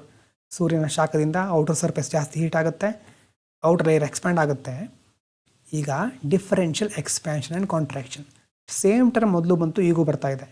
ಏನು ಹೀಗಂತಂದರೆ ಗೊತ್ತಿದೆ ಅಲ್ವಾ, ಡಿಫರೆನ್ಷಿಯಲ್ ಎಕ್ಸ್ಪ್ಯಾನ್ಷನ್ ಆ್ಯಂಡ್ ಕಾಂಟ್ರಾಕ್ಷನ್ ಅಂತಂದರೆ ಒಂದು ಎಕ್ಸ್ಪ್ಯಾಂಡ್ ಆಗ್ತಾ ಇದೆ, ಇನ್ನೊಂದು ಕಾಂಟ್ರಾಕ್ಟ್ ಆಗ್ತಾ ಇದೆ, ಮತ್ತು ಎರಡು ಒಂದೇ ರೇಟಲ್ಲಿ ಆಗ್ತಾ ಇಲ್ಲ. ಇಲ್ಲಿ ಹೊರಗಡೆದು ಎಕ್ಸ್ಪ್ಯಾಂಡ್ ಆಗ್ತಾ ಇದೆ, ಒಳಗಡೆದು ಹಾಗೇ ಇದೆ. ಕಾಂಟ್ರಾಕ್ಟ್ ಆಗೋದು, ಎಕ್ಸ್ಪ್ಯಾಂಡ್ ಆಗೋದು ರೇಟು ಡಿಫ್ರೆಂಟ್ ಆಗಿದೆ. ಯಾವುದರ ನಡುವೆ, ಬಿಟ್ವೀನ್ ಔಟರ್ ಮತ್ತು ಇನ್ನರ್ ಲೇಯರ್ ನಡುವೆ. ಹೀಗಾಗಿ ಕ್ರ್ಯಾಕ್ ಕ್ರಿಯೇಟ್ ಆಗ್ತಾ ಹೋಗುತ್ತೆ. ಇಲ್ಲಿ ಒಂದು ಕ್ರ್ಯಾಕ್ ಕ್ರಿಯೇಟ್ ಆಯಿತು, ಹೊರಗಡೆದು ಸ್ವಲ್ಪ ಜಾಸ್ತಿ ಬೇಗ ಎಕ್ಸ್ಪ್ಯಾಂಡ್ ಆಗ್ತಾ ಇದೆ, ಒಳಗಡೆದು ಹಾಗೆ ಆಗ್ತಾ ಇಲ್ಲ. ಕ್ರ್ಯಾಕ್ ಕ್ರಿಯೇಟ್ ಆದಾಗ that will cause the cracks on rocks and rocks break layer by layer similar to peeling off an onion. ಇದೇ ಮುಂದೇನಾಗುತ್ತೆ, ಈ ಕೆಳಗಡೆ ಬಿಡಿಸ್ತೀನಿ ನೋಡಿ. ಇದೇ ಮೊದಲಿರೋದು ಒಳಗಡೆ ಕೋರ್ ಲೇಯರ್ ಅಥವಾ ಇರೋದು ನಿಧಾನವಾಗಿ ಆನಿಯನ್ ಪೀಲಿಂಗ್ ಥರ ನಿಧಾನವಾಗಿ ಒಂದೊಂದೇ ಲೇಯರು ಈ ಕಡೆ ಬೀಳ್ತಾ ಹೋಗುತ್ತೆ, ಅಥವಾ ಪೀಲಿಂಗ್ ಥರ. ಇದು ನಾನು ನಿಮಗೆ ಜಸ್ಟ್ ಕಲ್ಪನೆ ಬರಲಿಕ್ಕೆ ಅಂತ ಹೇಳ್ತಾ ಇರೋದು. ಆನಿಯನ್ ಥರನೇ ಆನಿಯನ್ ಪೀಲಿಂಗ್ ಮಾಡ್ತೀವಲ್ವ, ಈಗ ಈರುಳ್ಳಿಯ ಎಸಳುಗಳನ್ನು ಈಗ ನಾವು ಒಂದೊಂದೇ ತೆಗಿತಾ ಹೋಗ್ತೀವಲ್ವ, ಅದೇ ಥರ ಮೇಲ್ಗಡೆ ಲೇಯರ್ ಇತ್ತು, ಲೇಯರ್ ಈಗ ಈ ಕಡೆ ಪೀಲ್ ಆಗ್ತಾ ಇದೆ. ಆನಿಯನ್ ಥರನೇ ಪೀಲಿಂಗ್, ಅದನ್ನು ನಾವು ನೋಡ್ಬೋದು ಇದರಲ್ಲಿ. Because outer surface expand and contracts repeatedly, rocks peel off curved thin sheet ಥರ ಈಗ ಪೀಲ್ ಆಫ್ ಆಗ್ತಾ ಇದೆ. ಅದಕ್ಕೋಸ್ಕರನೇ ಇದಕ್ಕೆ ಆನಿಯನ್ ಪೀಲಿಂಗ್ ಅಥವಾ ಎಕ್ಸ್ಪೋಲಿಯೇಷನ್ ಅಂತ ಕರೀತಾರೆ. ಎಲ್ಲಿ ಮುಖ್ಯ ಕಂಡು ಬರೋದು ಇದು? Common in monsoon region and also in the desert region. ಮಾನ್ಸೂನಲ್ಲಿ ಯಾಕೆ? ಹಗಲು ಜಾಸ್ತಿ ಹಾಟ್ ಇರುತ್ತೆ, ಹಾಟ್ ಡೇಸ್, ಮತ್ತು ಸಂಜೆ ರೇನ್ ಆದಾಗ ಅಥವಾ ಮಳೆ ಆದಾಗ ಸಡನ್ನಾಗಿ ಕೂಲ್ ಆಗುತ್ತೆ. ಎಕ್ಸ್ಪ್ಯಾನ್ಷನ್ನು ಕಾಂಟ್ರಾಕ್ಷನ್ನು ಸಡನ್ನಾಗಿ ಆಗೋದು. ಡೆಸರ್ಟಲ್ಲಿ ಸಹ ಹಾಗೆ, ಹಗಲಲ್ಲಿ ತುಂಬ ಸೆಕೆ, ರಾತ್ರಿ ತುಂಬ ಚಳಿ. So both causes sudden expansion and contraction. ಎರಡೂದ್ರಿಂದಾಗಿ ಎಕ್ಸ್ಪ್ಯಾನ್ಷನ್ ಕಾಂಟ್ರಾಕ್ಷನ್ ಜಾಸ್ತಿ ಆಗೋದ್ರಿಂದ ಈ ಥರ ಒಂದು ಪ್ರೊಸೆಸ್ನಲ್ಲಿ ನಾವು ನೋಡ್ಬೋದು. ಎಸ್, ಇದನ್ನು ಸಹ ಬರ್ಕೋಬಹುದು ಬೇಕಿದ್ರೆ. ನಿಮಗೆ ಮುಖ್ಯವಾಗಿ ಈ ಒಂದು ಪಾಸ್ ಮಾಡಿ ಬರ್ಕೊಳ್ಬೇಕಿದ್ರೆ ಇದನ್ನು. ಇದು ಯಾವುದು? ಎಕ್ಸ್ಪೋಲೇಷನ್ ಅಥವಾ ಆನಿಯನ್ ಪೀಲಿಂಗ್. ಇನ್ನು ಅನ್ಲೋಡಿಂಗ್ ಆ್ಯಂಡ್ ಎಕ್ಸ್ಪ್ಯಾನ್ಷನ್ ಅಂತ ಇನ್ನೊಂದಿದೆ. Unloading, this is caused due to sudden removal of superincumbent load. Superincumbent ಶಬ್ದ ಕೇಳಿದ್ದೀರಾ ಇಲ್ಲಾದರೂ? ಅಂತ ಅರ್ಥ ಏನದರದ್ದು? Superincumbent load means heavy weight above the rock. Heavy weight, ಒಂದು ರಾಕ್ನ ಮೇಲೆ ಹೆವಿ ವೇಟ್ ಇದೆ, cause due to sudden removal. ಆ ಹೆವಿ ವೇಟು ಸಡನ್ ಆಗಿ ರಿಮೂವ್ ಆಗಿಬಿಟ್ಟಿದೆ. If the upper load get removed suddenly, ಉದಾಹರಣೆಗೆ ಗ್ಲೇಷಿಯರ್ ಮೆಲ್ಟ್ ಆಗೋದು, rock experience release of pressure. ಒಂದು ರಾಕ್ ಇದೆ ಅಂತ ಇಟ್ಕೊಂಡ್ರೆ ಅದರ ಮೇಲೆ ಯಾವುದೋ ಗ್ಲೇಷಿಯರ್ ಇರಬಹುದು ಅಥವಾ ಬೇರೆ ಯಾವುದೋ ಲೋಡ್ ಇರಬಹುದು. ಈ ಲೋಡು ಸಡನ್ನಾಗಿ ರಿಮೂವ್ ಆಗಿಬಿಡ್ತು, ಹೆವಿ ಲೋಡು ರಿಮೂವ್ ಮಾಡಿಬಿಟ್ಟಿದ್ದಾರೆ. ಇಷ್ಟು ಹೊತ್ತು ಈ ಪ್ರೆಷರ್ ಇತ್ತಲ್ವ, ಆ ಪ್ರೆಷರ್ ಇರೋದಿಲ್ಲ ಈಗ. Rock experience release of pressure.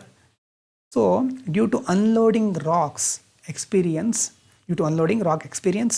Positive change in the volume ಅಲ್ವಾ, positive change. So due to expansion crack develop horizontal to the ground surface. ಆವಾಗ ಗ್ರೌಂಡ್ ಸರ್ಫೇಸಿಗೆ ಹಾರಿಸಾಂಟಲ್ ಆಗಿ ಏನಾಗುತ್ತೆ, ಕ್ರ್ಯಾಕ್ಗಳು ಡೆವಲಪ್ ಆಗುತ್ತೆ. ಗೊತ್ತಾಯ್ತಾ ಏನು ಹೇಳ್ತಾ ಇದ್ದೀವಿ ನಾವು?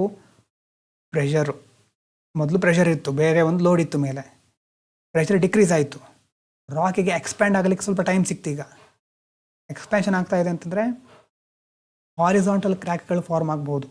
ಹಾರಿಸಾಂಟಲ್ ಕ್ರ್ಯಾಕ್ಗಳು, ಆ ಕ್ರ್ಯಾಕ್ಗಳಿಂದಾಗಿ ರಾಕ್ ಈಗ ವೀಕ್ ಆಗ್ತಾ ಹೋಗುತ್ತೆ. ಉದಾಹರಣೆಗೆ ಈಗ ಒಂದು ಬೆಟ್ಟ ಇರ್ಬೋದು, ಗುಡ್ಡ ಇರ್ಬೋದು, ಈ ಥರ ಇಷ್ಟೊತ್ತು ಯಾವುದೋ ಒಂದು ಲೋಡ್ ಇತ್ತು, ಗ್ಲೇಷಿಯರ್ ಮೆಲ್ಟ್ ಆಯಿತು. ಮೆಲ್ಟ್ ಆದಮೇಲೆ ರಾಕ್ ಸ್ವಲ್ಪ ಎಕ್ಸ್ಪ್ಯಾಂಡ್ ಆಗಲಿಕ್ಕೆ ಟ್ರೈ ಆಯಿತು, ರಾಕ್ ಪ್ರಯತ್ನ ಮಾಡ್ತಾ ಇದೆ. ಆಗ ಹಾರಿಸಾಂಟಲ್ ಆಗಿ ಕ್ರ್ಯಾಕ್ ಕ್ರಿಯೇಟ್ ಆಗ್ಬೋದು. ಇಲ್ಲಿ ಕ್ರ್ಯಾಕ್ ಕ್ರಿಯೇಟ್ ಆದಾಗ ಈ ಭಾಗ ಮತ್ತು ಕೆಳಗಿನ ಭಾಗ ವೀಕ್ ಆಯ್ತಲ್ವ, ಇದರಿಂದಾಗಿ ಲ್ಯಾಂಡ್ ಸ್ಲೈಡ್ಗಳು ಆಗಬಹುದು, ಭೂಕುಸಿತಗಳು ಆಗಬಹುದು. ಅದು ಅನ್ಲೋಡಿಂಗ್ ಆ್ಯಂಡ್ ಎಕ್ಸ್ಪ್ಯಾನ್ಷನ್. ಮೊದಲು ಒಂದು ಲೋಡ್ ಇತ್ತು, ಆ ಲೋಡನ್ನು ಅನ್ಲೋಡ್ ಮಾಡಿದ್ವಿ, ಈಗ ಎಕ್ಸ್ಪ್ಯಾಂಡ್ ಆಯಿತು ರಾಕ್. ಎಕ್ಸ್ಪ್ಯಾಂಡ್ ಆದಾಗ ಲ್ಯಾಂಡ್ ಸ್ಲೈಡ್ ಆಗಬಹುದು. ಇದು ಅನ್ಲೋಡಿಂಗ್ ಆ್ಯಂಡ್ ಎಕ್ಸ್ಪ್ಯಾನ್ಷನ್ನು. ಇನ್ನು ಲಾಸ್ಟ್ ಒನ್ನು ಶಾಟ್ರಿಂಗ್ ಅಂತ, ಆ್ಯಂಗುಲರ್ ಫ್ರ್ಯಾಗ್ಮೆಂಟ್ ಅಂತ ಕರಿತೇವೆ. ಶಾಟ್ರಿಂಗ್ ಮೇಲ್ಗಡೆ ಪಾಸ್ ಮಾಡಿ ಬರ್ಕೊಳ್ಳಿ ಬೇಕಿದ್ರೆ. ಶಾಟ್ರಿಂಗ್ ಅಂತಂದರೆ this kind of weathering is common in arid and semi arid region. Arid ಅಂತಂದರೆ ಡೆಸರ್ಟು, ಅದು ಗೊತ್ತಿರಲಿ. ಫಿಲಿಮ್ಸಲ್ಲಿ ಸಹ ಈ ಶಬ್ದವನ್ನು ಬಳಸ್ತಾರೆ. ಡೆಸರ್ಟ್ ಅಂತ ಬಳಸೋ ಬದಲು ಏರಿಡ್ ಅನ್ನೋ ಶಬ್ದವನ್ನು ಜಾಸ್ತಿ ಬಳಸ್ತಾರೆ ಫಿಲಿಮ್ಸಲ್ಲಿ, ಅದರ ಅರ್ಥ ಗೊತ್ತಿರಲೇಬೇಕು. ಏರಿಡ್ ಅಂತಂದರೆ ಡೆಸರ್ಟು, ಸೆಮಿ ಏರಿಡ್ ಅಂತಂದರೆ ಡ್ರೈ ರೀಜನ್ಸ್, ಸ್ಟೆಪ್ಪಿ ಅಂತ ಕರಿತೀವಲ್ವ, ಆ ಥರ ಅದು ಸಹ ಸೆಮಿ ಏರಿಡು. ಏರಿಡ್ ಅಂತಂದರೆ ಡೆಸರ್ಟ್ ನೆನಪಿರಲೇಬೇಕು, ಡೆಸರ್ಟ್. ಈ ಶಾರ್ಟ್ರಿಂಗ್ ಅನ್ನೋದು ಜಾಸ್ತಿ ಕಾಣ್ ಬರೋದಿಲ್ಲಿ common in arid and semi arid regions where rocks break in angular fragments. ರಾಕ್ಗಳು ಆ್ಯಂಗುಲರ್ ಥರ, ಆ್ಯಂಗುಲರ್ ಫ್ರ್ಯಾಗ್ಮೆಂಟ್ ಅಂತಂದರೆ ಏನು ಹೇಳ್ತೇನೆ ಇಲ್ಲಿ. Due to sudden change in the ಟೆಂಪ್ರೇಚರಲ್ಲಿ ಆಗುವಂಥ ಸಡನ್ ಚೇಂಜಿಂದ. ಡೆಸರ್ಟ್ ಅಂತಂದರೆ ನಿಮ್ಗೆ ನೆನಪಿರಲೇಬೇಕು, ಸಡನ್ ಟೆಂಪ್ರೇಚರ್ ಚೇಂಜ್ ಆಗುತ್ತೆ. ಹಗಲಲ್ಲಿ ಬಿಸಿಲು ಸೆಕೆ ಜಾಸ್ತಿ ಇದ್ದರೆ ರಾತ್ರಿ ಕೋಲ್ಡ್ ಜಾಸ್ತಿ ಇರುತ್ತೆ. ಆ್ಯಂಗಲ್ ಅಂತಂದರೆ ಏನು ಹೇಳಿ? ಈ ಥರ ಒಂದು ರಾಕ್ ಇದೆ ಅಂತಂದರೆ ಒಂದು ಆ್ಯಂಗಲ್ ಥರ, ನೀವು ಈ ಥರ ಒಂದು ಇಮ್ಯಾಜಿನೇಷನ್ ಬರಲಿಕ್ಕೆ ಒಂದು ಆ್ಯಂಗಲ್ ಇಷ್ಟಿದೆ ಅಂತ ನಾವು ನೋಡ್ತೀವಲ್ವ, ಆ್ಯಂಗುಲರ್ ಫ್ರ್ಯಾಗ್ಮೆಂಟ್. ಸೊ ಏನಾಗ್ತಾ ಇದೆ ಇಲ್ಲಿ? ರ್ಯಾಪಿಡ್ ಟೆಂಪ್ರೇಚರ್ ಚೇಂಜ್ ಆಗ್ತಾ ಇದೆ. ಹಾಟ್ ಡೇ ಕೋಲ್ಡ್ ನೈಟ್, ಇದರಿಂದ ಏನಾಗುತ್ತೆ? ಕಾಂಟ್ರಾಕ್ಷನು ಎಕ್ಸ್ಪೆನ್ಷನು ಸಡನ್ನಾಗಿ ಆಗ್ತಾ ಇರುತ್ತೆ. ಆವಾಗ ಶಾರ್ಪ್ ಪೀಸ್ ಆಗಿ rock breaks into sharp angular pieces. Smooth sand ಥರ ಅಲ್ಲ, not smooth sand, but rock breaks into sharp angular pieces. Sharp ಆಗಿರೋ ಪೀಸ್ಗಳು ಬ್ರೇಕ್ ಆಗ್ತಾ ಹೋಗುತ್ತೆ. ಅದಕ್ಕೆ ನಾವು ಆ್ಯಂಗುಲರ್ ಫ್ರ್ಯಾಗ್ಮೆಂಟ್ಸ್ ಅಂತ ಕರಿತೇವೆ. Hot temperature during the day time followed by evening thunder storm. ಅದು ಸಹ ನಾವು ಹೇಳ್ಬೋದು. ಈವ್ನಿಂಗಲ್ಲಿ ಥಂಡರ್ ಸ್ಟಾಮ್ ಆಗೋದು, ಹಗಲಿಡಿತ್ತು ಫುಲ್ ಬಿಸಿಲಿರೋದು. ಆಫ್ಟರ್ನೂನು ಎಕ್ಸ್ಟ್ರೀಮ್ಲಿ ಹಾಟ್ ಇರುತ್ತೆ ಅಲ್ವಾ, ಎಕ್ಸ್ಪ್ಯಾಂಡ್ ಆಗುತ್ತೆ. ಆವಾಗ ರಾತ್ರಿ ಸ್ಟಾರ್ಮ್ ಬಂದರೆ ರ್ಯಾಪಿಡ್ ಕೂಲಿಂಗ್ ಆಗುತ್ತೆ, ಇನ್ಸ್ಟೆಂಟಾಗಿ ಕ್ರ್ಯಾಕ್ ಆಗೋದು, ರಾಕು ಶಾರ್ಟರ್ ಆಗುತ್ತೆ, ಬಿರುಕು ಬಿಡುತ್ತೆ, ಒಡೆದೋಗುತ್ತೆ. ಆ್ಯಂಗುಲರ್ ಥರ ಒಂದು ಪೀಸ್ ಆಗಿ ಅಲ್ವಾ, ಆ ಥರ ಶಾರ್ಪ್ ಪೀಸ್ ಆಗಿ ಬ್ರೇಕ್ ಆದಾಗ ಅದಕ್ಕೆ ನಾವು ಆ್ಯಂಗುಲರ್ ಫ್ರ್ಯಾಗ್ಮೆಂಟ್ ಅಂತ ಕರಿತೇವೆ. ಯಾವ್ದ್ಯಾವ್ದು ನೋಡಿದ್ವಿ ಫಿಸಿಕಲ್ ವೆದರಿಂಗಲ್ಲಿ? ಬ್ಲಾಕ್ ಡಿಸಿಂಟಿಗ್ರೇಷನ್ನು ನೆನ್ಪು ಮಾಡ್ಕೊಳ್ಳಿ. ತುಂಬ ಬ್ಲಾಕ್ಗಳಿರೋದು, ಮಿಡ್ಲಲ್ಲಿ ನೀರು ಹೋಗಿ ಸೇರ್ಕೊಳ್ತು, ರಾತ್ರಿ ಅದು ಐಸ್ ಆದಾಗ ಎಕ್ಸ್ಪ್ಯಾಂಡ್ ಆಯಿತು ಕ್ರ್ಯಾಕು. ಈ ಥರ ತುಂಬ ದಿನ ಆಗ್ತಾ ಮುಂದೆ ಒಂದು ಸಪ್ರೇಟ್ ಆಗಿಬಿಡುತ್ತೆ. Freeze and thaw cycle, large blocks break ಆಗೋದು. ಗ್ರ್ಯಾನ್ಯುಲರ್ ಡಿಸಿಂಟಿಗ್ರೇಷನ್ ಅಂತಂದರೆ ಒಂದು ಕ್ರಿಸ್ಟಲ್ ಇದೆ, ಕ್ರಿಸ್ಟಲಲ್ಲಿ ಈಗ ವೈಟು ಮತ್ತು ಡಾರ್ಕ್ ಅಂತೆಲ್ಲ ಹೇಳಿದ್ವಲ್ಲ, ಅದು ನೆನ್ಪು ಮಾಡ್ಕೊಳ್ಳಿ. ಯಾವುದು ಡಾರ್ಕ್ ಇರುತ್ತೋ, ಡಿಫ್ರೆಂಟ್ ಮಿನರಲ್ಗಳಿರುತ್ತೆ, ಆ ಡಿಫ್ರೆಂಟ್ ಮಿನರಲಲ್ಲಿ ಡಾರ್ಕ್ ಇರೋದು ಜಾಸ್ತಿ ಅಬ್ಸಾರ್ವ್ ಮಾಡ್ಕೊಂಡಿರುತ್ತೆ, ಸನ್ಲೈಟನ್ನು ಅಬ್ಸಾರ್ವ್ ಮಾಡಿಕೊಂಡು ಎಕ್ಸ್ಪ್ಯಾಂಡ್ ಆಗುತ್ತೆ, ಅದೇ ಬ್ರೇಕ್ ಆಗಿ ಲೂಸ್ ಆಗಿ ಬೀಳುತ್ತೆ. ಗ್ರೇನ್ಸ್ ಇರ್ಬೋದು, ಸ್ಯಾಂಡ್ ಇರ್ಬೋದು. ಎಕ್ಸ್ಪೋಲೇಷನ್ ಅಂತಂದರೆ ಆನಿಯನ್ ಪೀಲಿಂಗು. ಒಂದು ರಾಕ್ ಇತ್ತು, ಹೊರಗಿನ ಲೇಯರ್ಗೆ ಜಾಸ್ತಿ ಸನ್ಲೈಟ್ ಸಿಗ್ತಾ ಇದೆ, ಹೊರಗಿನ ಲೇಯರ್ ಪೀಲ್ ಆಫ್ ಆಗೋದು, ಅದೇ ವಾಪಸ್ಸು ಪೀಲ್ ಆಫ್ ಆಗ್ತಾ ಇದೆ. ಕರ್ವ್ಡ್ ಶೀಟ್ ಥರ ಇಲ್ಲಿ ನಾವು ನೋಡ್ತಾ ಹೋಗ್ತೇವೆ. Outer layer expand more than inner. Unloading expansion ಅಂತಂದರೆ ಮೊದಲು ಒಂದಿತ್ತು, ಆ ಲೋಡಿಗೆ ವಾಪಸ್ ಬೇರೆ ಕಡೆ ಹೋಯಿತು ಅಲ್ವಾ. Weight remove from the above, horizontal crack create ಆಗುತ್ತೆ. ಕ್ರ್ಯಾಕ್ ಕ್ರಿಯೇಟ್ ಆದಮೇಲೆ ಲ್ಯಾಂಡ್ ಸ್ಲೈಡ್ ಆಗಬಹುದು. ಶಾಟ್ರಿಂಗ್ ಅಂತಂದರೆ ರಾಕ್ ಇದೆ ಅಂತಂದರೆ ಆ್ಯಂಗ್ಯುಲರ್ ಪೀಸ್ ಥರ ಬ್ರೇಕ್ ಆಗೋದು ರಾಕ್, ಯಾಕಂತಂದರೆ ಸಡನ್ ಟೆಂಪ್ರೇಚರ್ ಚೇಂಜಿಂದ. ಇಷ್ಟು ಫಿಸಿಕಲ್ ವೆದರಿಂಗ್ನ ಟೈಪ್ಸ್ ಅರ್ಥ ಆಗಿರ್ಬೋದು ಅಂದ್ಕೊಳ್ತೇನೆ. ವಿಡಿಯೋ ಇಷ್ಟ ಆಗಿದ್ದರೆ ಲೈಕ್ ಮಾಡಿ, ಮತ್ತೆ ಮುಂದಿನ ವಿಡಿಯೋದಲ್ಲಿ ಕಂಟಿನ್ಯೂ ಮಾಡೋಣ. Thank you so much.